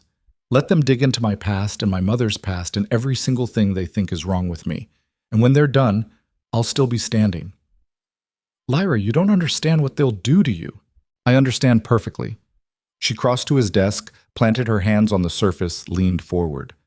They're going to tear me apart. They're going to drag every painful memory, every moment of shame, every piece of evidence that I'm not good enough into the light. And it's going to hurt. But you know what hurts worse? What? Knowing that I ran, knowing that I let them win without even fighting. Lyra's voice was steady. I've spent my entire life being told I'm not enough. I'm not doing it anymore. So let them have their inquiry. Let them ask their questions, and I'll answer every single one. Kyle stared at her for a long moment. Then a slow smile spread across his face. You're terrifying. I'm learning from the best. This is a bad idea. Probably. Lyra straightened. But it's my idea, and I'm tired of letting other people make my decisions for me. Through the bond, she felt Kyle's emotions shift, concern morphing into pride, fear into something that felt almost like reverence. Fine, he said finally. We'll do it your way. But I'm going to be right there beside you. Every question they ask you, I'm going to make damn sure they ask it respectfully. Deal. And Lyra? Kale stood, moved around the desk to pull her close. When this is over, when you've proven them all wrong, I'm going to very publicly remind the entire kingdom exactly who their queen is, and it's going to be spectacular. Lyra managed a smile. I'm counting on it. But later that night, alone in her quarters, Lyra let herself fall apart. She stood in the bathroom with the door locked, water running in the sink to cover the sound, and cried until her chest ached. Because she'd meant what she said to Kyle. She wasn't running, wasn't backing down. But that didn't mean she wasn't terrified. The inquiry was going to be brutal. They were going to drag out every piece of her mother's past, every moment of her father's supposed weakness, every reason why Lyra was unsuitable, and she was going to have to stand there and take it. Because that's what queens did. They stood. They endured. They survived, even when survival felt impossible. The inquiry was convened in the council chamber at dawn. Lyra wore black, Meredith's suggestion, to show she was taking this seriously, and kept her spine straight as she entered the room. The full council was assembled, plus representatives from every major house. Garrett sat in the front row, looking smug. Maris was beside him, her expression carefully neutral, and Kyle sat on his throne, watching everything with eyes that promised violence if anyone crossed a line he hadn't defined yet. Counselor Theron stood to open the proceedings. This inquiry has been convened to address concerns regarding Queen Lyra's suitability for the crown. Lord Garrett Voss has brought forth evidence suggesting that the Queen's bloodline and the circumstances of her parents' union may present complications for the realm. We are here to examine that evidence and determine the truth. Get on with it, Kyle said flatly. Theron's mouth thinned. Very well, Lord Garrett, please present your case. Garrett stood, and Lyra felt her hands curl into fists under the table. Your Majesty, members of the council, honored guests. Garrett's voice was smooth, practiced. I come before you today not out of malice toward my niece, but out of duty to the realm. The position of queen is not merely ceremonial. It carries tremendous responsibility and influence. And I believe the council has a right to know the full truth about Lyra's heritage before she is crowned. He produced the same folder from before, began laying out papers. As I've previously stated, Lyra's mother, Elena Cross, was a human nurse who targeted my brother, a vulnerable wolf recovering from injury. Hospital records show a pattern of manipulation. Witness statements confirm her aggressive pursuit. And this letter, he held up a piece of paper, written by my brother himself, expresses regret over the marriage. May I see that letter? Kael's voice cut through the chamber. Garrett hesitated. Your Majesty, I'm not sure. I wasn't asking. Kael held out his hand. Give it to me. Garrett crossed to the throne, handed over the letter. Kael read it once, then again, his expression unreadable. Then he looked at Lyra. Did you know about this? Lyra's throat went dry. I've heard the rumors, but I never saw the letter. Read it. Kael held it out to her. With shaking hands, Lyra took the paper. The handwriting was her father's. She'd know it anywhere. And the words, I made a mistake. I should never have married her. Every day I see Lyra, and I'm reminded of my weakness, my failure. She will never be enough. She will never belong. And I wish, God's help me, I wish I could undo it all. The world tilted sideways. That's not... Lyra's voice came out broken. My father never... He wrote it 3 months before his death, Garrett said, not unkindly. I believe his guilt over the situation contributed to his hunting accident. He was distracted, reckless, and ultimately, it cost him his life. You're saying I killed my father. I'm saying your existence was a burden he couldn't bear. The room erupted, nobles shouting, counselors demanding order, Kael's voice cutting through it all like a blade. But Lyra couldn't hear any of it. She was staring at the letter in her hands, at her father's handwriting, at words that destroyed every memory she had of him. He'd regretted her, wished he could undo her, seen her as a failure. Lyra, Kael's hand on her shoulder, grounding. Look at me. She couldn't. She looked at him, she'd fall apart completely. The letter is dated, Kael said loudly, addressing the room, 3 months before Lord Voss's death, which means it's nearly 3 years old. And in all that time, Lord Garrett never thought to mention it, never thought it was relevant until now? I was protecting my brother's memory, Garrett said. Or you were waiting for the perfect moment to use it as a weapon. Kael's voice went cold. Tell me, Lord Garrett, who else has seen this letter? Only family. No independent verification? No authentication by a neutral party? The handwriting speaks for itself. Handwriting can be forged. Kael stood, and the room went quiet. Counselor Darius, you served with Lord Voss on the Northern Council for 15 years. Did he ever express regret over his marriage? Darius shifted uncomfortably. Not to me, Your Majesty. Counselor Theron? I had limited interaction with Lord Voss, Your Majesty. Yet you both support this inquiry. Kael's gaze swept the room. Based on one letter that no one outside House Voss has authenticated. Based on hospital records that prove nothing except that 2 people met. Based on the testimony of a man who tried to have Lyra declared illegitimate and disinherited the moment her father died. Your Majesty, I assure you, Garrett started. You assure me nothing. Kael descended from the throne, and Lyra watched nobles actually step back. You came here with accusations designed to undermine my queen. You questioned her mother's character, her father's judgment, her right to exist. And you did it all under the guise of duty to the realm. I was only, lying. Kael stopped directly in front of Garrett. That letter is a forgery. I don't need independent verification to know it. I knew Lord Voss. I hunted with him, trained with him, and the man I knew loved his daughter more than anything in this world. He would never have written those words. Your Majesty is mistaken. I am not mistaken. Kael's voice dropped to something deadly. But let's say, for the sake of argument, that the letter is real, that Lord Voss did have doubts. So what? Lyra is not responsible for her father's regrets. She is not responsible for her mother's supposed manipulation. She is responsible only for her own choices. And she chose to stand beside me. Chose to accept a crown she never asked for. Chose to face this inquiry instead of running. That is what makes her qualified to be queen. Not bloodlines, not shifting ability, not the opinions of men who see her as a threat to their own power. The room was utterly silent. Kale turned to address the full council. This inquiry is over. The coronation will proceed as scheduled, and if anyone has further objections to my queen, they can take it up with me. Personally, in private, where we can discuss exactly how far I'm willing to go to protect her. Your Majesty, Theron said carefully, the council appreciates your passion, but the council, Kael interrupted, will do its job, which is to advise, not to dictate. I have made my choice.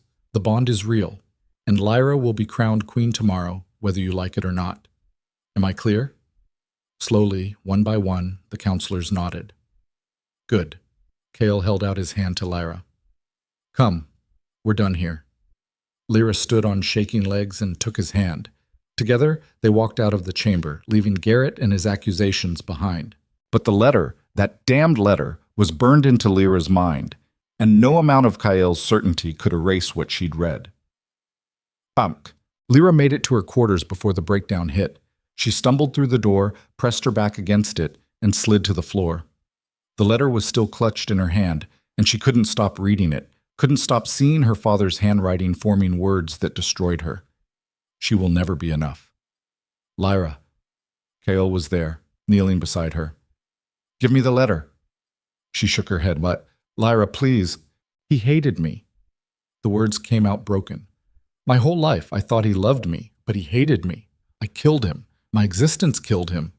That's not true. So it's in his handwriting. Lyra thrust the paper at him. You saw it. You read it. He wished I'd never been born. He didn't write it. How do you know? Because I knew him. Kael's hands framed her face, forced her to look at him. I knew him, Lyra, and he loved you. I saw it. He talked about you constantly, bragged about your intelligence, your strength, your stubbornness. He was proud of you. Then why would someone forge a letter saying the opposite? To hurt you, to make you doubt yourself, to break you. Kael's voice was fierce. Because you're a threat, Lyra. Not because you're weak or unsuitable, but because you're strong, because you refuse to be what they expect, and that terrifies them. Lyra wanted to believe him, wanted it desperately, but the doubt was already there, growing, consuming. What if they're right, she whispered. What if I'm not strong enough for this? Then we'll figure it out together. What if the bond breaks? What if it's not as strong as you think, and one day you wake up and realize it won't break? Kael pulled her close, tucked her head under his chin. The bond is real, Lyra. I feel it every second of every day. It's not going anywhere. Through the bond, she could feel the truth of it, could feel his certainty, his absolute conviction. But she could also feel something else. Fear. He was afraid too. Afraid that the council would find a way to break them. Afraid that Lyra would believe the lies and pull away. Afraid that loving her would cost him everything. And that fear, that tiny crack in his control, was the most terrifying thing Lyra had ever felt. Because if Kael was afraid, what chance did she have? The coronation dawned cold and clear. Lyra stood in her quarters, staring at the gown that had been laid out for her, white and silver, with the wolf's head sigil embroidered in gold thread across the bodice. It was beautiful, regal, everything a queen should wear. She felt like she was looking at a costume meant for someone else. You need to get dressed, Meredith's voice came from the doorway. The ceremony starts in 2 hours. I can't do this. Yes, you can. Meredith, you saw what happened yesterday. You saw that letter. My own father, your father loved you. Meredith crossed the room, took Lyra's hands. I don't care what that letter said. I knew Lord Voss. I was at your mother's funeral, and I watched him hold you like you were the only thing keeping him alive. That man did not regret you. Then why? I don't know. Maybe Garrett forged it. Maybe your father was having a dark day and wrote something he didn't mean. Maybe it's been taken out of context. Meredith squeezed her hands. But what I do know is this: you are stronger than any lie they can tell about you. You are braver than any doubt they can plant. And you are exactly the queen this kingdom needs. I don't feel like a queen. Good. Because real queens don't feel like queens. They feel terrified and inadequate and certain they're about to fail. But they show up anyway. They put on the crown, and they do the work. Meredith released her hands. Now get dressed. You have a coronation to survive. The throne room was packed. Every noble house, every council member, every person with even a hint of influence had come to witness Lyra's coronation. Or her failure. Probably both. Lyra walked down the center aisle in her white and silver gown, and she could feel every eye on her, judging, weighing, waiting for her to stumble. She kept her chin up and her stride steady. Cale waited at the altar, already wearing his crown, and when Lyra reached him, he held out his hand. She took it, and through the bond felt his fierce pride. "You're perfect," his thoughts whispered into hers. The officiant began the ceremony, words about duty and service and the sacred trust between monarch and realm. Lyra barely heard it. Her entire focus was on staying upright, staying calm, not showing the terror that was eating her alive. "Do you, Lyra Dravenor, accept the crown and all the responsibilities it carries?" This was it. The final point of no return. Lyra opened her mouth to say yes, and the throne room doors exploded open. Guards poured in, surrounding a figure in the center. When they parted, Lyra saw Maris. Her stepmother stood there, flanked by armed men, holding something in her hand. "Stop the ceremony," Maris said, her voice carrying through the shocked silence.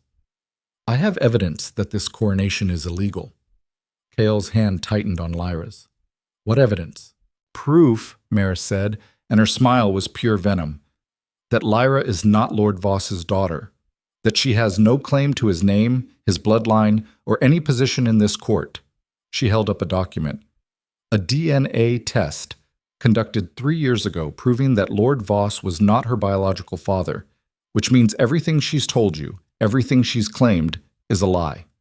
The room erupted into chaos, and Lyra's world shattered into pieces she'd never be able to put back together, because the test result Maris was holding was real. Lyra had seen it before, had found it in her father's desk after his death, hidden in a locked drawer, had spent 3 years trying to pretend it didn't exist. Lord Voss wasn't her father, which meant she wasn't House Voss, which meant she had no claim to nobility at all. She was nobody, nothing. A lie wrapped in borrowed names and false bloodlines. The throne room didn't just erupt, it detonated. Nobles shouting over each other, counselors demanding explanations, guards moving forward with hands on weapons like they couldn't decide who the threat was. The noise was a physical thing, pressing down on Lyra's skull until she thought it might crack. But all she could hear was the silence inside her own head, the roaring, absolute silence of a world ending. "That document is a forgery," Cale said, his voice cutting through the chaos like a blade through flesh. Maris's smile widened. "I'm sure the council will want to verify that, along with the hospital records, the birth certificate listing no father, the testimonies I've collected from people who knew Elena Cross and can confirm she was involved with multiple men during the time of conception." She turned to address the room. "This woman standing beside your king is not noble-born. She has no legitimate claim to any title. She is the bastard daughter of a human nurse who didn't even know who the father was." Lyra felt Cale's hand tighten around hers, felt his rage through the bond like wildfire under her skin. But she couldn't move, couldn't speak, couldn't do anything except stand there and watch her entire existence get torn apart. "Lord Voss raised her as his own," Maris continued, her voice dripping false sympathy. "He gave her his name out of misplaced loyalty to a dead woman. But blood doesn't lie. And according to this test, conducted by a certified facility, witnessed by 3 independent parties, Lord Voss shares no genetic material with the woman calling herself Lyra Voss." "When was this test conducted?" Cale's voice was deadly quiet. 3 years ago, shortly after Lord Voss's death, when certain members of the family began to have questions. "And you've been sitting on this information for 3 years, waiting for the perfect moment to use it?" "I've been protecting the family's reputation." Maris lifted her chin. "Lord Voss died before he could reveal the truth himself." It fell to me to ensure his real daughters, his legitimate heirs, weren't tainted by association with a bastard pretending to be one of us. The word bastard landed like a physical blow. Lyra felt it in her chest, in her throat, in the hot sting behind her eyes that said tears were coming whether she wanted them or not. Counselor Theron? Cale didn't take his eyes off Maris. Have the document examined. Now. I want 3 independent geneticists to verify its authenticity within the hour. Your Majesty, Theron said carefully, even if the document proves to be authentic, it doesn't necessarily invalidate the coronation. The Queen's bloodline, while unusual, doesn't what? Garrett stood from his seat looking triumphant. Doesn't matter that she lied to the king? That she claimed noble birth when she had none? That every word out of her mouth has been a deception designed to trap the most powerful alpha in 5 kingdoms? I never claimed anything, Lyra said, and her voice came out hoarse, broken. I never said I was noble. I never said I deserved to be here. Everyone else made those assumptions. Just what? Maris's eyes were cold. Just let it happen? Just accepted a crown you had no right to? Just seduced a king into believing you were something you're not? I didn't seduce anyone. Didn't you? Maris took a step closer. You stood in that ballroom in a borrowed dress, playing the tragic outcast, and you caught the king's attention. You let him believe the bond was real when you had to have known, that no true bond could form between an alpha and a bastard with corrupted blood. The bond is real, Kyle said, and there was murder in his voice now. Is it? Maris turns to face him. Or have you been so blinded by lust that you mistook attraction for destiny? Your Majesty, I mean no disrespect, but this girl has spent her entire life learning how to survive by manipulation. Her mother did it. She's simply following the pattern. Stop talking. Kyle descended from the altar, and Lyra watched nobles scatter like prey animals. You came into my throne room during my queen's coronation and accused her of being a liar and a manipulator. Do you understand what I could do to you for that?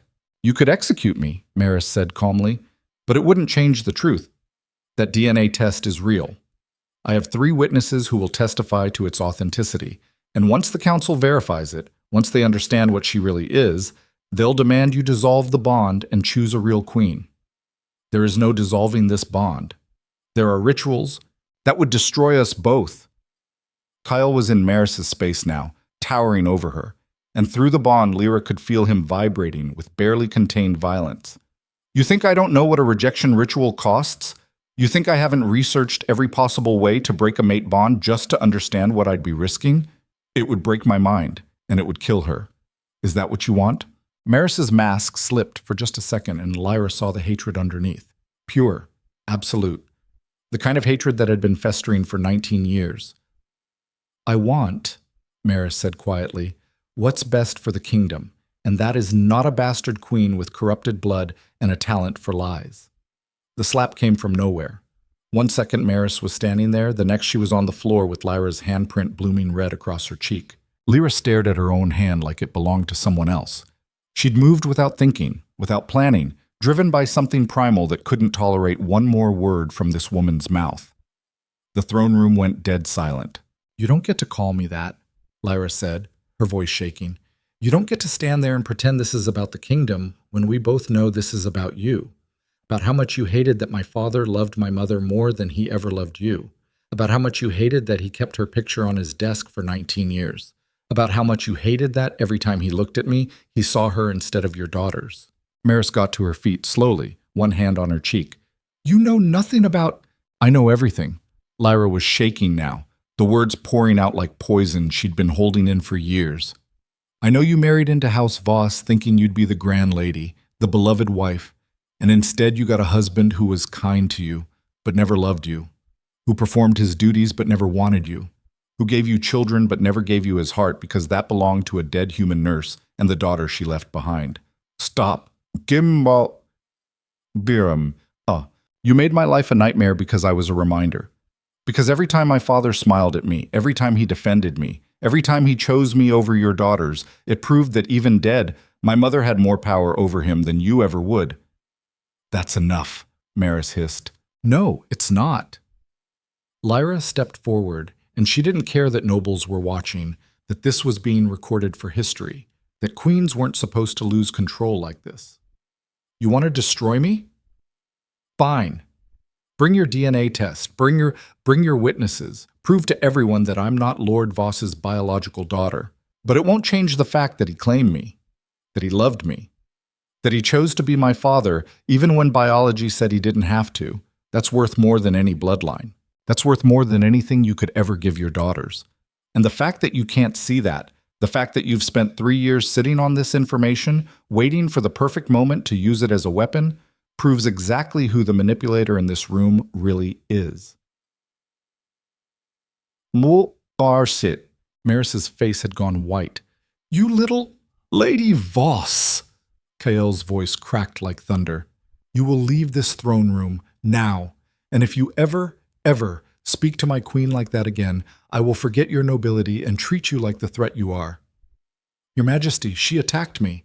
You attacked her first, with words designed to destroy. She simply responded in kind.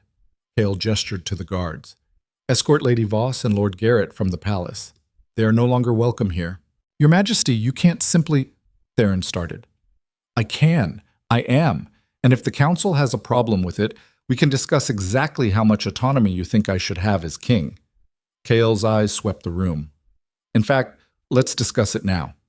Who here believes I don't have the authority to remove someone who disrupted a royal coronation, made unsubstantiated accusations against my mate, and attacked the character of my chosen queen? Silence. That's what I thought. Kael turned to Lyra and his expression softened. Are you all right? No, she wasn't all right. She was the opposite of all right. Her entire identity had just been shredded in front of 300 witnesses, and the only thing keeping her upright was sheer stubbornness. But she nodded anyway. Good. Kael took her hand, and through the bond she felt his absolute certainty, his unshakable belief that this changed nothing. Then we continue. Your Majesty, Darius said, standing. With respect, perhaps we should pause the coronation until the council can verify. The coronation continues. Kael's voice left no room for argument. Whatever the DNA test says, whatever Lyra's biological heritage might be, it changes nothing. She is my mate. She will be my queen. And anyone who has a problem with that can take it up with me after the ceremony, when I have more time to explain in detail exactly why their opinion is irrelevant. He pulled Lyra back to the altar. The officiant looked uncertain, glancing between Kael and the council like he couldn't decide who to obey. Continue, Kael ordered. The officiant swallowed. Your Majesty, if there are questions about the Queen's legitimacy, there are no questions. There are accusations from a woman with an agenda and a history of manipulating situations to benefit herself. Kael's hand tightened on Lyra's. The ceremony continues. Now. For a long moment, nobody moved. Then the officiant picked up the crown, delicate silver, set with moonstones and diamonds, and turned to Lyra. Do you, Lyra Dravenor, accept the crown and all the responsibilities it carries? Lyra's throat was so tight she could barely breathe. Every eye in the room was on her, waiting for her to fail, to break, to prove them all right about her unsuitability. Through the bond, she felt Kael's steady presence, his absolute faith. You can do this, his thoughts whispered. You're stronger than all of them combined. Lyra lifted her chin and met the officiant's eyes. I do. The crown settled onto her head, and the weight of it felt like the entire kingdom pressing down on her skull. I present, the officiant said, his voice carrying through the stunned silence, King Kael Dravenor and Queen Lyra Dravenor, crowned rulers of this realm.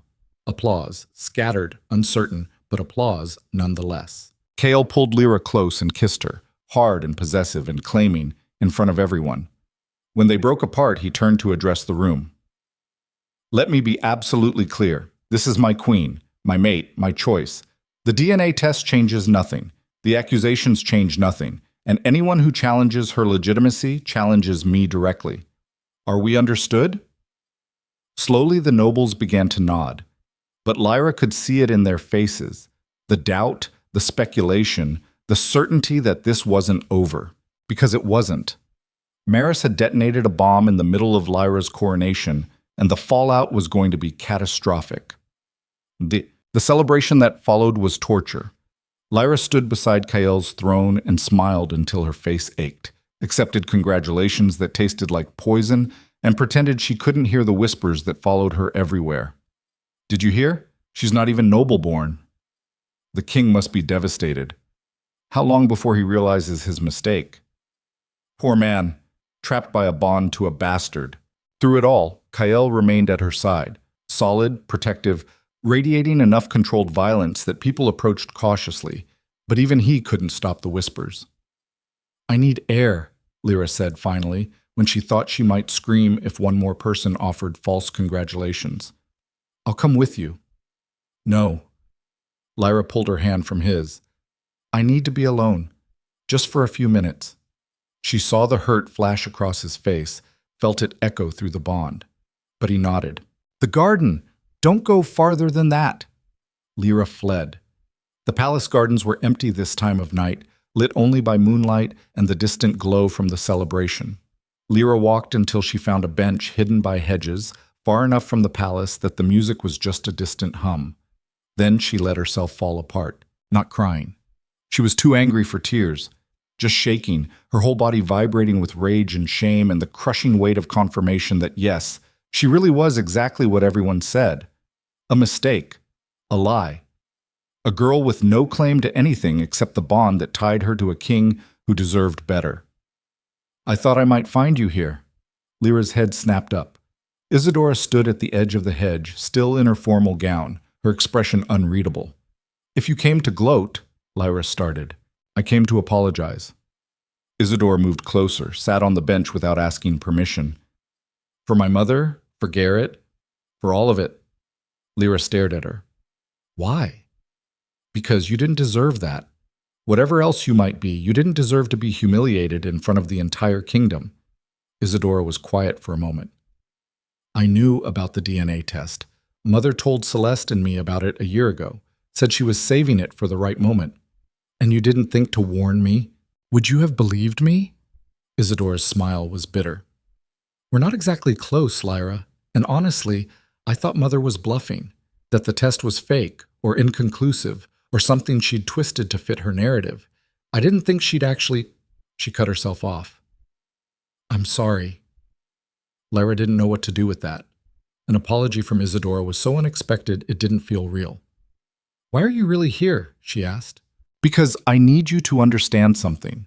Isadora turned to face her fully. Mother hates you. Has hated you since the day you were born, and she's not going to stop until she destroys you completely. That scene in the throne room, that was just the opening move. What else could she possibly do? She's already proven I'm not Lord Voss's daughter. She's already destroyed my claim to nobility. What's left? The bond. Isadora's voice was grim. She's going to try to prove it's false, that you manipulated it somehow, used dark magic or coercion or something to trap the king. And if she can convince the council, if she can get them to order a rejection ritual, it would kill us both. I know, but Mother doesn't care. She'd rather see you dead than see you as queen. Isadora stood. So whatever you're planning, whatever your next move is, make it fast, because she's already 3 steps ahead of you. She walked away before Lyra could respond, disappearing into the shadows. Lyra sat there staring at nothing, trying to process. Maris wasn't done. Of course she wasn't done. The DNA test was just the first weapon. Now she'd go after the bond itself. And if she succeeded, Lyra's hands curled into fists. No, she wasn't going to let that happen. She'd survived 19 years of being told she was worthless. She'd survived her family's cruelty, the court's contempt, and today's very public humiliation. She could survive whatever Maris threw at her next. She had to. Because the alternative was dying, and Lyra had too much anger left to die quietly. When Lyra returned to the celebration, Kael was waiting at the entrance. You were gone too long, he said, pulling her close. I was about to send guards. I'm fine. You're lying. His hand cupped her face, tilted it so she had to meet his eyes. Talk to me. Isadora warned me. Said Maris is planning to challenge the bond next. Try to prove it's false. Kael's expression went dark. Let her try. Kael, if the council orders a rejection ritual, The council doesn't have that authority. Only I do. And I'm not ordering anything that would hurt you. His thumb brushed across her cheekbone. Do you understand? I don't care what they say. I don't care what they demand. The bond stays. Even if it costs you the throne? Even then. Through the bond, Lyra felt the absolute truth of it. He meant every word. Would choose her over his crown, over his kingdom, over everything he'd built. It was the most terrifying gift anyone had ever given her. We need a plan, she said. I'm working on one. Which is? Remind the council who's king.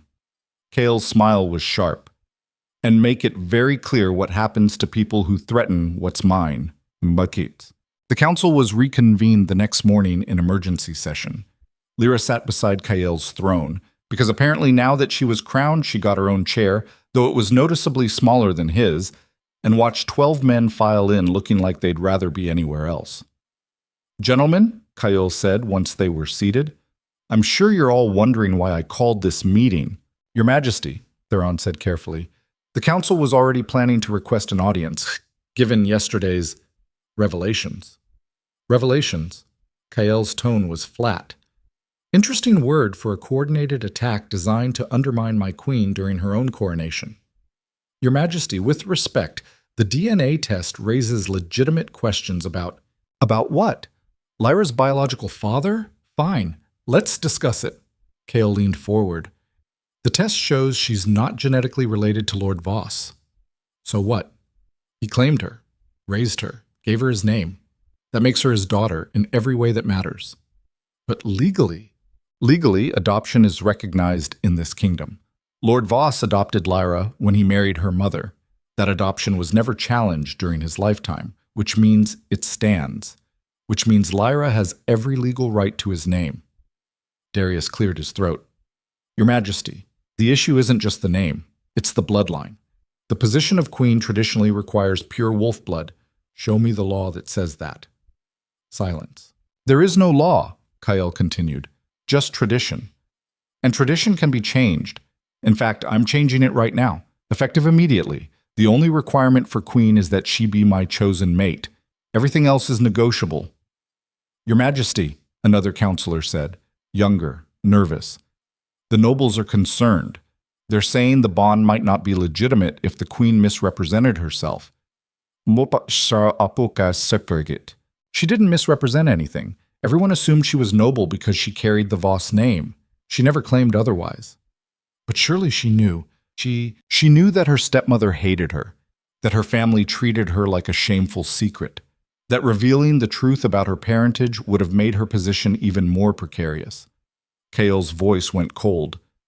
And can you blame her? Look at how you're all reacting now. Imagine how it would have been if she'd announced on day one that she was a bastard with unknown parentage. You would have run her out of the palace before the bond even had a chance to form. That's not, Theron started. It's exactly what would have happened, and we all know it. Kael stood. So here's what's going to happen now. The council is going to accept Lyra as queen. You're going to stop questioning her legitimacy, and you're going to make it very clear to every noble house that anyone who challenges her answers to me personally. Understood? Your Majesty, Darius said slowly, we serve at your pleasure, but we also have a duty to the kingdom, and that duty requires us to ensure the royal line is secure. If the queen cannot shift, cannot bond with the pack, cannot produce heirs, stop right there. Kael's voice could have cut steel. You do not get to discuss my queen's reproductive capacity like she's livestock. We're not trying to be disrespectful. Then show some respect. Kael moved to stand in front of the council table, and Lyra watched men lean back unconsciously. Lyra is my mate, my queen, and she will be treated as such. If the kingdom has concerns about heirs, we'll address them when and if they become relevant. Until then, the only thing the council needs to focus on is supporting their queen, not tearing her down. But Your Majesty, no buts, no conditions, no further discussion. Kael's hands planted on the table, and Lyra saw wood crack under his grip. I have been patient. I have been diplomatic. I have answered your questions and addressed your concerns. But my patience has limits, and you're reaching them. The room went very quiet. Now, Kale said, straightening, does anyone else have concerns they'd like to raise? Any other questions about my queen's suitability? Any other clever ideas about how I should dissolve my bond and choose someone more appropriate? No one spoke. Good. Kyle turned to Lyra, held out his hand. Come. We have actual governing to do. These gentlemen can spend the rest of the day remembering who's king. Lyra took his hand and stood. Together they walked out of the council chamber, leaving 12 shell-shocked men behind. But as the door closed, Lyra heard Theron's voice, quiet and calculating. He's protecting her now. But how long before the pressure breaks him? How long before he realizes she's a liability he can't afford? And Darius's response. We give it a month, then we start pushing harder. There are ways to dissolve a bond without the king's consent. We just have to make it look necessary. Lyra's blood ran cold. They were planning to force a rejection, to break the bond whether Kyle agreed or not. And if they succeeded, it would kill them both. But Lyra didn't tell Kyle what she'd heard. Not immediately. She needed time to think, to plan, to figure out how to fight men who held all the power and knew exactly how to use it.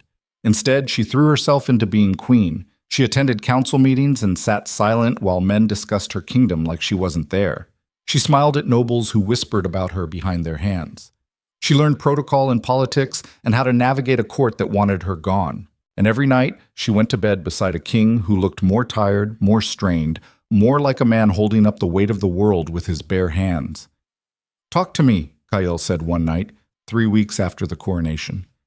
They were in his study, him buried in paperwork, her pretending to read a book about pack law. About what? About whatever's eating you alive. He set down his pen, turned to face her fully.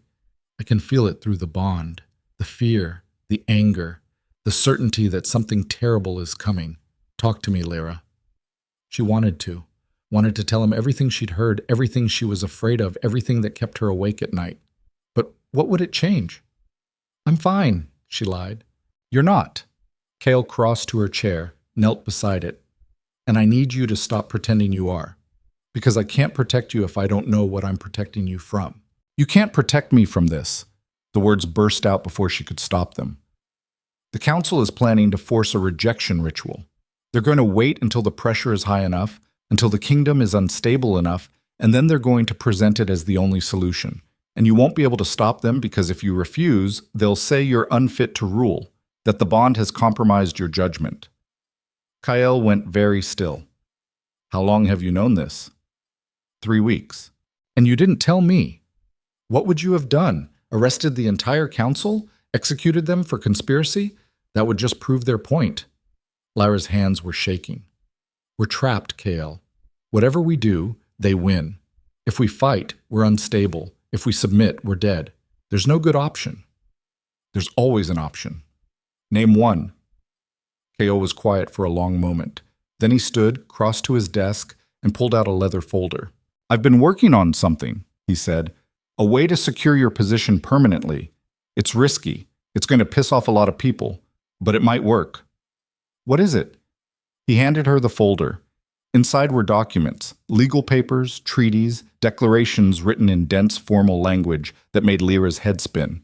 I'm changing the succession laws, Kale said, making it so that the queen has equal authority to the king, not just ceremonial power, actual governing authority. You'd have the right to veto council decisions, to make declarations in your own name, to command the guard and the military. You'd be co-ruler in truth, not just in title. Lyra stared at the papers. The council will never allow this. The council doesn't get a vote. This is a royal decree. I can issue it unilaterally.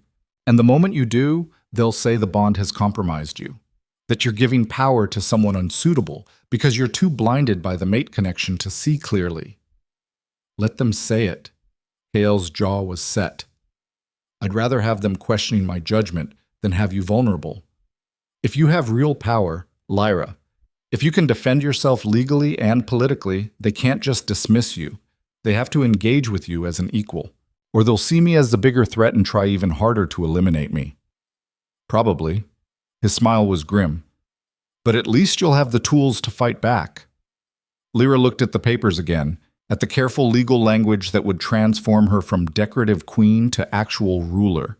It was insane, dangerous, almost certainly doomed to fail, but it was also the first real weapon anyone had given her. "When do we announce it?" she asked. "Tomorrow, at the full court assembly." Kyle took her hand. "Fair warning, it's going to cause chaos. The nobles are going to lose their minds. The council is going to see it as a direct challenge to their authority, and your stepmother is going to use it as evidence that you've manipulated me into destroying centuries of tradition. So just another day in paradise. Basically," Kyle pulled her close, "but we do it together. Whatever happens, we face it side by side." Through the bond, Lyra felt his absolute conviction, his certainty that this would work. She wished she could share it. Bam. The announcement went exactly as badly as Kyle had predicted. The full court assembly erupted into shouting the moment Kyle finished reading the decree. Nobles demanding explanations. Counselors calling it illegal. Half the room looking at Lyra like she'd personally orchestrated the end of civilization. "This is exactly what we warned you about," Theron shouted over the din. "The Queen has compromised your judgment, Your Majesty. You're giving power to someone with no training, no experience, no legitimate claim." "She has every legitimate claim," Kyle said coldly. "She's my mate, my queen, and now my co-ruler. Deal with it." "Your Majesty, the precedent this sets is that queens have actual power instead of being decorative accessories." "Yes, that's exactly the precedent I'm setting. But the pack bonds, how can she command wolves when she can't even shift herself?" "She doesn't need to shift to lead.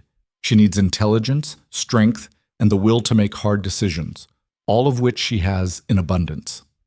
Lyra sat perfectly still in her throne and tried not to show how much the shouting was affecting her. Every eye in the room kept cutting to her, assessing, judging, looking for signs of weakness. She gave them nothing. "This is madness," Darius said, standing. "Your Majesty, I formally request that you reconsider this decree. Take time to consult with the council, to understand the full implications." Request denied. "Then I formally challenge it." The room went silent. Kale's expression didn't change. "On what grounds?" "On the grounds that you are not mentally fit to make this decision, that the mate bond has compromised your capacity for rational judgment, and that for the safety of the kingdom, the council should assume temporary governance until you can prove otherwise." It was a coup, dressed up in legal language and concern for the king's welfare, but a coup nonetheless. And from the expressions around the room, Darius had support. "You're challenging my fitness to rule," Kyle said quietly. "We're suggesting that you need time, distance from the bond, a chance to think clearly about what's best for the kingdom instead of what's best for your mate. And if I refuse? Then we invoke Article 17 of the Pact Constitution, which states that in cases where the Alpha's judgment has been compromised, the Council has the authority to remove him from power until he can be healed." Lyra's heart stopped. They were going to remove Kyle, strip him of his crown, and the only way he could prove his judgment wasn't compromised was to dissolve the bond, which would kill them both. It was checkmate. Kale stood slowly, and the temperature in the room dropped 20 degrees. "You want to remove me from power," he said, and his voice was death itself. "You think the bond has made me weak, made me vulnerable, made me unfit to lead." "Your Majesty," Theron started. "Let me show you," Kyle interrupted, "exactly how wrong you are." He shifted. One second he was a man in formal robes. The next he was a wolf the size of a small horse, black as midnight, with eyes that burned molten gold. The transformation was instant, violent, and so charged with power that Lyra felt it through the bond like lightning in her blood. Every wolf in the room dropped to their knees, not bowing, submitting, their bodies responding to the Alpha's dominance on a level they couldn't control. Kale's wolf stalked toward the council table, and grown men pressed themselves back against their chairs like they could disappear through the wood. He stopped directly in front of Darius, lowered his head, and growled. The sound was primal, ancient, the kind of noise that bypassed all reason and hit straight at the survival instinct. Darius went white. Kale shifted back, standing there in torn robes with his eyes still burning gold. "You think I'm compromised," he said softly. "You think I'm weak. You think the bond has made me vulnerable, but the bond hasn't weakened me. It's made me stronger, more focused, more willing to do whatever it takes to protect what's mine, including remind this council exactly who holds the power in this kingdom. He turned to address the full room. Article 17 requires unanimous council vote to remove an alpha. So let's vote. All in favor of declaring me unfit, raise your hand. Nobody moved. That's what I thought. Kael walked back to his throne, sat down with casual authority.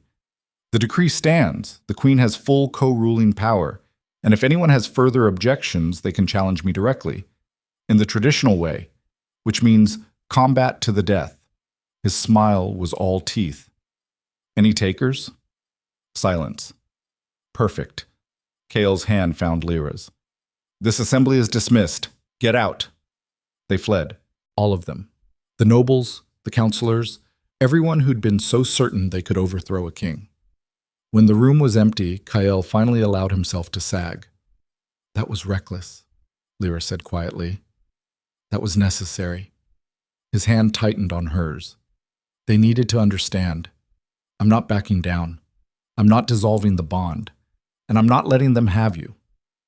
They'll try again. Find another way. Let them. Kael pulled her close. I've spent my entire life being controlled. Being told what I should want, who I should choose, how I should rule. And I'm done. Done compromising. Done playing their games. Done pretending their opinions matter more than what I know is right. And what do you know is right? You. He kissed her forehead. You're right. This bond is right. And whatever it costs me to keep you, I'll pay it. Through the bond, Lyra felt the truth of it. And she realized something terrifying. Kael would destroy his own kingdom before he let her go, which meant the council was right. The bond had compromised his judgment, just not in the way they thought. The assassin came 3 nights later. Lyra woke to the sound of breaking glass and Kael's roar of rage. She rolled out of bed just in time to see him shift mid-leap, his wolf form slamming into a figure dressed in black. They hit the floor in a tangle of fur and blades, and Lyra scrambled backward until her back hit the wall. The fight was brutal. Fast. The assassin was good, trained, professional, knew exactly where to strike. But Kael was better. He was an alpha in full protective rage, and nothing short of death was going to stop him. The assassin died screaming. Kael shifted back, breathing hard, covered in blood that wasn't his. Are you hurt? Lyra shook her head. She couldn't speak.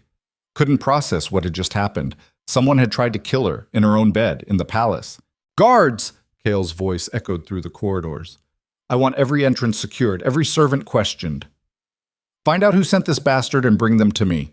Now! Footsteps pounded in the hallway. The door burst open, guards flooding in with weapons drawn. But all Lyra could see was the body on her floor.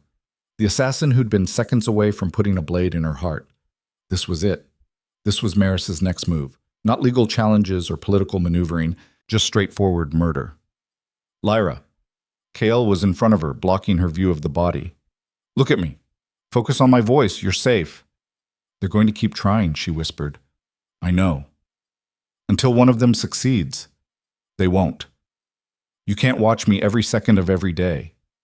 Watch me. His hands framed her face. I will burn this kingdom to the ground before I let anyone hurt you. And through the bond, Lyra knew he meant it, which meant they were out of options, which meant there was only one way this could end. War. Not with swords and armies, but with power and politics and the kind of ruthless maneuvering that would either secure her position or destroy them both.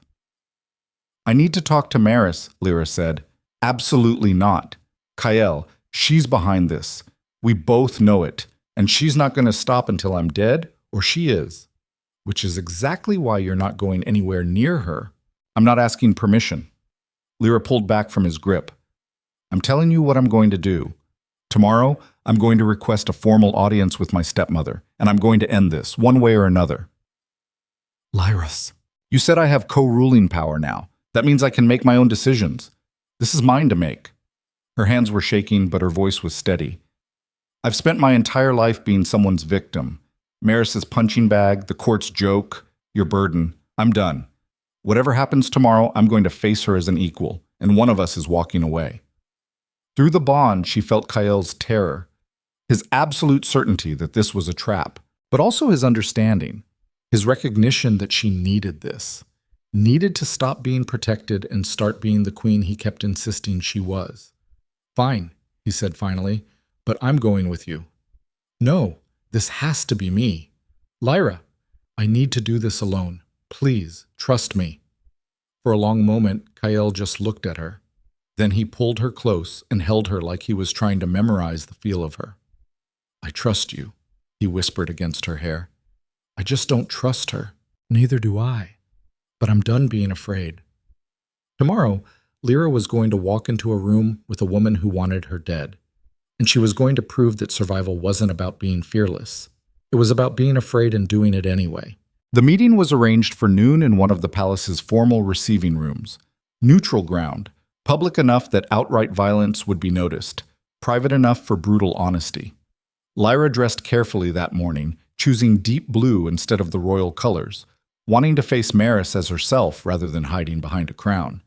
Meredith helped her with the final adjustments, her hands steady even though her eyes were worried. "You don't have to do this," she said quietly. "Yes, I do." Lyra met her gaze in the mirror. "If I don't face her now, I'll spend the rest of my life looking over my shoulder, waiting for the next assassin, the next political attack, the next carefully orchestrated humiliation. I'm done waiting. The king will be furious if something happens to you. Then I'd better make sure nothing does." Meredith was silent for a moment. Then she reached into her pocket and pulled out a small knife, barely longer than Lyra's palm, sheathed in worn leather. "Your father gave this to me," she said. "Years ago, when I first came to work for House Voss. He said every woman should have a way to defend herself when words failed." She pressed it into Lyra's hand. "I think he'd want you to have it now." Lyra's throat tightened. The knife was light, perfectly balanced, the kind of weapon you didn't notice until it was already buried in someone's ribs. "Thank you. Don't thank me yet. Just come back alive." Lyra slipped the knife into the hidden pocket of her dress and tried not to think about whether she'd actually be able to use it. Kael was waiting outside the receiving room when she arrived, pacing like a caged wolf. The moment he saw her, he crossed the distance and pulled her into his arms. "This is a bad idea," he said against her hair. "Probably. I should be in there with you. Be in there." "No. This has to be between us. Between the girl she tried to destroy and the woman I became despite her." Lyra pulled back to look at him. "But I need you to promise me something. Anything. If this goes wrong, if she set some kind of trap I didn't see, don't do anything stupid. Don't burn the kingdom down trying to avenge me. Just keep being the king you were always meant to be." Kael's hands tightened on her shoulders. "Don't talk like that. I'm being practical. Maris is desperate, and desperate people are dangerous. I need to know that if something happens to me, you'll survive it." Through the bond, she felt his anguish, his absolute refusal to even consider a world where she didn't exist. "Promise me, Kael." His jaw clenched. "I promise I'll try." It was the best she was going to get. She kissed him once, hard and claiming and full of everything she couldn't say, then turned and walked into the receiving room before she could lose her nerve. Maris was already there, seated in one of the ornate chairs like she owned the place. She'd dressed formally, her hair perfect, her expression carefully neutral. But Lyra could see the hatred in her eyes, the cold calculation. "Your Majesty," Maris said, rising to curtsy. "How kind of you to grant me an audience. Cut the performance." Lyra closed the door behind her, heard the lock click. "We both know why we're here, do we?" Maris settled back into her chair, crossed her legs with practiced elegance. "I confess, I was surprised to receive your invitation. After the unpleasantness at your coronation, I assumed you'd want nothing to do with me." The unpleasantness. Interesting way to describe publicly destroying someone's entire identity. Lyra moved to the window, keeping Maris in her peripheral vision. "You sent an assassin to my bedroom 3 nights ago. I did no such thing. Don't lie. We're past that now." Lyra turned to face her fully. "You've spent 3 years planning how to destroy me. The DNA test was just the opening move. Then the letter from my father, which I'm guessing you forged or paid someone to forge. Then the assassin. What's next, Maris? Poison? A convenient accident? Another paid killer with better aim?" Maris's expression didn't change, but something flickered in her eyes. Acknowledgement, almost respect. "You've gotten smarter," she said. "The girl who left my house would have believed the letter was real. would have fallen apart completely. But you saw through it immediately. The handwriting was close, Lyra said. Whoever you hired was good, but my father never used formal titles when writing about family. He would have written my mother's name, not referred to her as the human woman. It was a small detail, but it was wrong. Maris smiled. I told Garrett it was a mistake, but he was so convinced of his own cleverness. She stood, moved to the sideboard where someone had left tea. Would you like some? It's not poisoned, I assure you. I'll pass. Suit yourself. Maris poured herself a cup, added sugar with delicate precision. You want to know why I hate you so much? I know why. Lyra's voice was steady. Because my father loved my mother more than he ever loved you. Because every time he looked at me, he saw her. Because I was proof that even dead, she had more claim on his heart than you ever would. True. Maris took a sip of tea. But that's not the whole story. Then tell me. For a long moment, Maris was quiet. Then she set down her cup and turned to face Lyra fully. I was 17 when I married your father, she said. 17 years old, barely more than a child myself, married off to a man 20 years my senior because my family needed the alliance. I didn't love him. I didn't even know him. But I did my duty. I gave him daughters. I ran his household. I played the perfect wife for 15 years. And then he met my mother. And then he met Elena Cross. Maris's voice went hard. A human nurse with no family, no prospects, nothing to offer except a pretty face and a talent for making wounded men feel understood. She seduced him while he was vulnerable, trapped him with pregnancy, and destroyed everything I'd built. That's not what happened, isn't it? Maris laughed, sharp and bitter. You think your mother was innocent? You think she didn't know exactly what she was doing when she pursued a married wolf? She was ambitious, Lyra, just like you. She saw an opportunity and she took it. My mother loved him. Your mother trapped him. And when she died, I thought that would be the end of it, that I'd finally have my husband back. But instead, he brought you home, a screaming infant that reminded him every day of what he'd lost. And he loved you. Gods, he loved you more than he'd ever loved me or my daughters. You were his precious half-blood child, and we were just the family he was stuck with. So you made my life hell. I made you understand your place. Maris's eyes were cold. You were the living proof of his betrayal. The reminder that I wasn't enough. And yes, I hated you for it. I still hate you for it. Then why did you wait 3 years to use the DNA test? Lyra stepped closer. You could have destroyed me the day after my father died. Could have had me declared a bastard and thrown out of House Voss before I had time to pack. But you didn't. You kept me there. Kept me close. Why? Because I wanted you to suffer. Maris's smile was cruel. I wanted you to spend years knowing you didn't belong, knowing that every kind word was a lie, every moment of acceptance was conditional, every shred of dignity could be stripped away the moment I decided you'd outlived your usefulness. I wanted you to understand what it felt like to be tolerated but never wanted. And then I caught the attention of a king. And then you caught the attention of a king. Maris's hands curled into fists. Do you have any idea how that felt? Watching you, the bastard, the half-blood, the genetic mistake, stand beside the most powerful alpha in 5 kingdoms and have him look at you like you hung the moon? It was obscene, offensive, wrong. It was the bond. It was manipulation, just like your mother. Maris moved closer, and Lyra fought the urge to step back. You seduced him, used your tragic backstory and your pretty face to make him think the bond was real. And now you're destroying him. Can't you see it? He's compromised his throne, alienated his council, turned his back on centuries of tradition, all for you. And when this falls apart, when the kingdom finally forces him to choose between you and his crown, it's going to break him. Then let it break him. Lyra's voice was steel. Because that's his choice to make, not yours, not the council's. His. And he chose me. He chose wrong. No. He chose someone who sees him as more than a title, who loves him for who he is, not what he represents, who would walk away from this crown tomorrow if it meant keeping him safe. Lyra stepped even closer until they were nearly nose to nose. You can't understand that, can you? You can't imagine loving someone more than you love power, more than you love status, more than you love being right. Maris's face twisted. You self-righteous little... I'm not righteous. I'm just tired. Lyra's voice dropped. Tired of being your punching bag.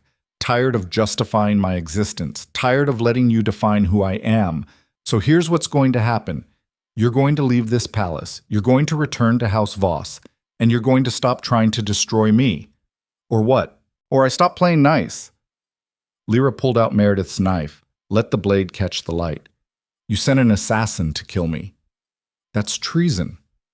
I could have you executed for that. You have no proof. I have the assassin's body. And I have investigators who are very good at making dead men talk through the people who hired them. How long do you think it'll take before they trace the payment back to you? Maris's expression flickered. You wouldn't. Try me. Lyra's grip on the knife was steady. I've spent my entire life being afraid of you, being small and quiet and grateful for scraps. But I'm a queen now, and queens don't beg. They command.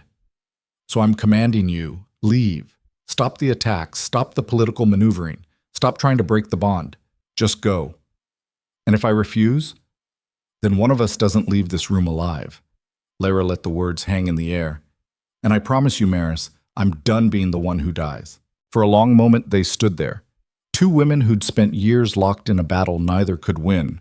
One who'd wielded power through cruelty and control. One who'd survived by refusing to break. Then Maris laughed. It wasn't a nice laugh. It was exhausted and bitter and edged with something that might have been respect. You really have changed, she said quietly. The girl I knew would never have threatened me. The girl you knew died the day you revealed that DNA test. Lyra lowered the knife but didn't sheath it. What's left is someone who finally understands what you knew all along. Power isn't given. It's taken.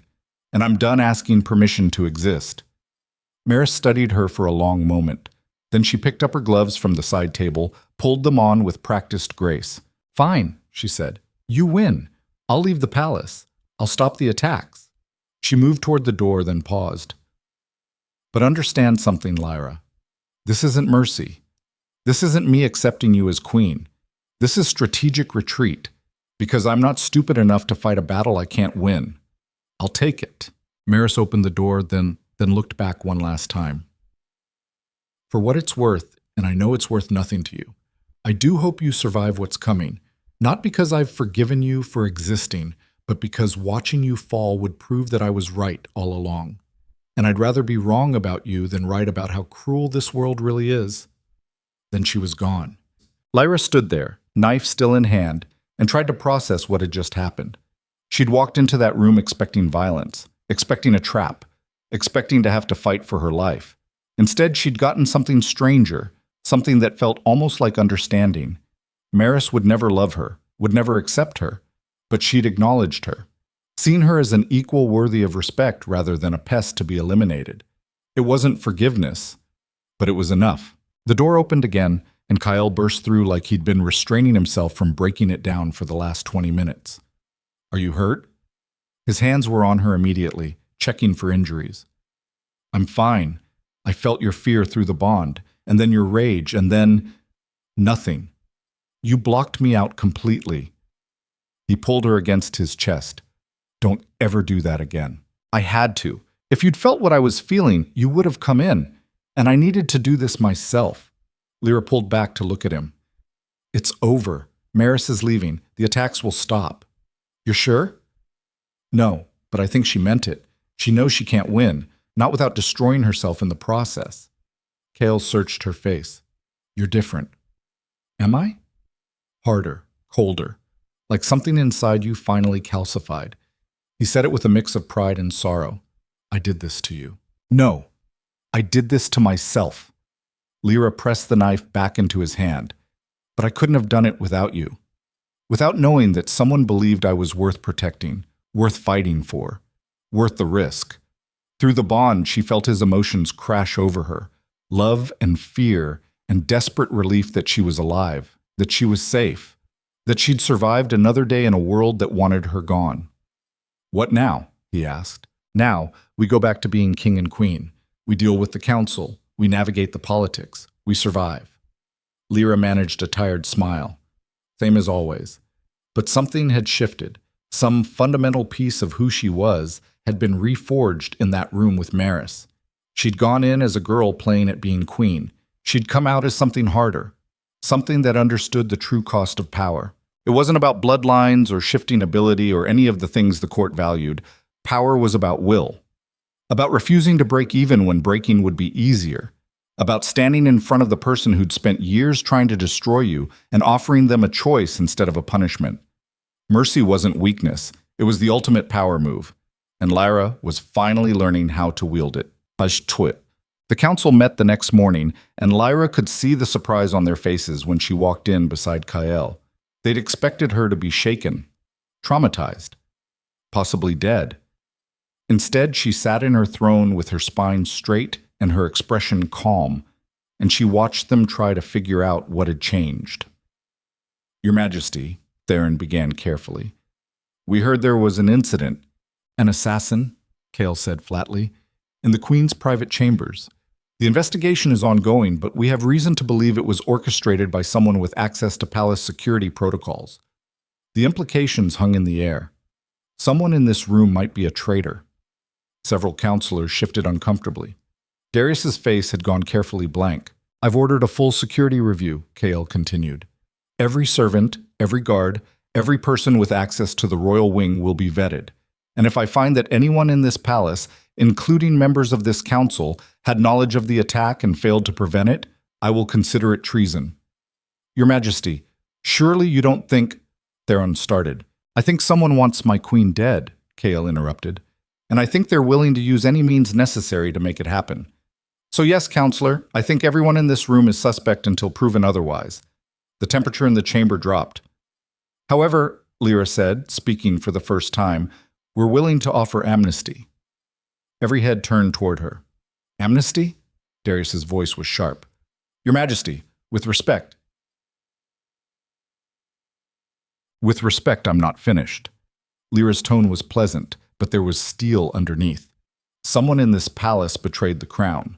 Whether out of loyalty to House Voss, political calculation, or personal vendetta doesn't matter. What matters is that it stops. Now. So here's my offer. Whoever orchestrated the attack has 48 hours to confess. Privately. To either myself or the king. If they do, we'll consider it a lapse in judgment rather than outright treason. The punishment will be exile and loss of title rather than execution. And if they don't confess, another counselor asked, then we continue the investigation. And when we find them, and we will find them, the penalty is death. Lyra met each counselor's eyes in turn. No trial, no appeal, just execution. Because attempting to assassinate the queen isn't politics, it's war. And in war, we don't take prisoners. The silence was absolute. "You have 48 hours, Kael said. After that, all mercy is off the table." The council was dismissed in stunned silence. As the men filed out, Lyra caught Theron's eye. He looked pale, shaken, but also calculating, already trying to figure out if anyone would actually take the amnesty offer or if it was a trap. It wasn't a trap, but it was a test. And Lyra was about to find out exactly who in the council valued their life more than their pride. 27 hours later, someone knocked on Lyra's study door. "Enter." Darius stepped through, looking older than Lyra had ever seen him. He closed the door carefully, then moved to stand before her desk. "Your Majesty," he said quietly, "I've come to confess." Lyra set down her pen. "Go on."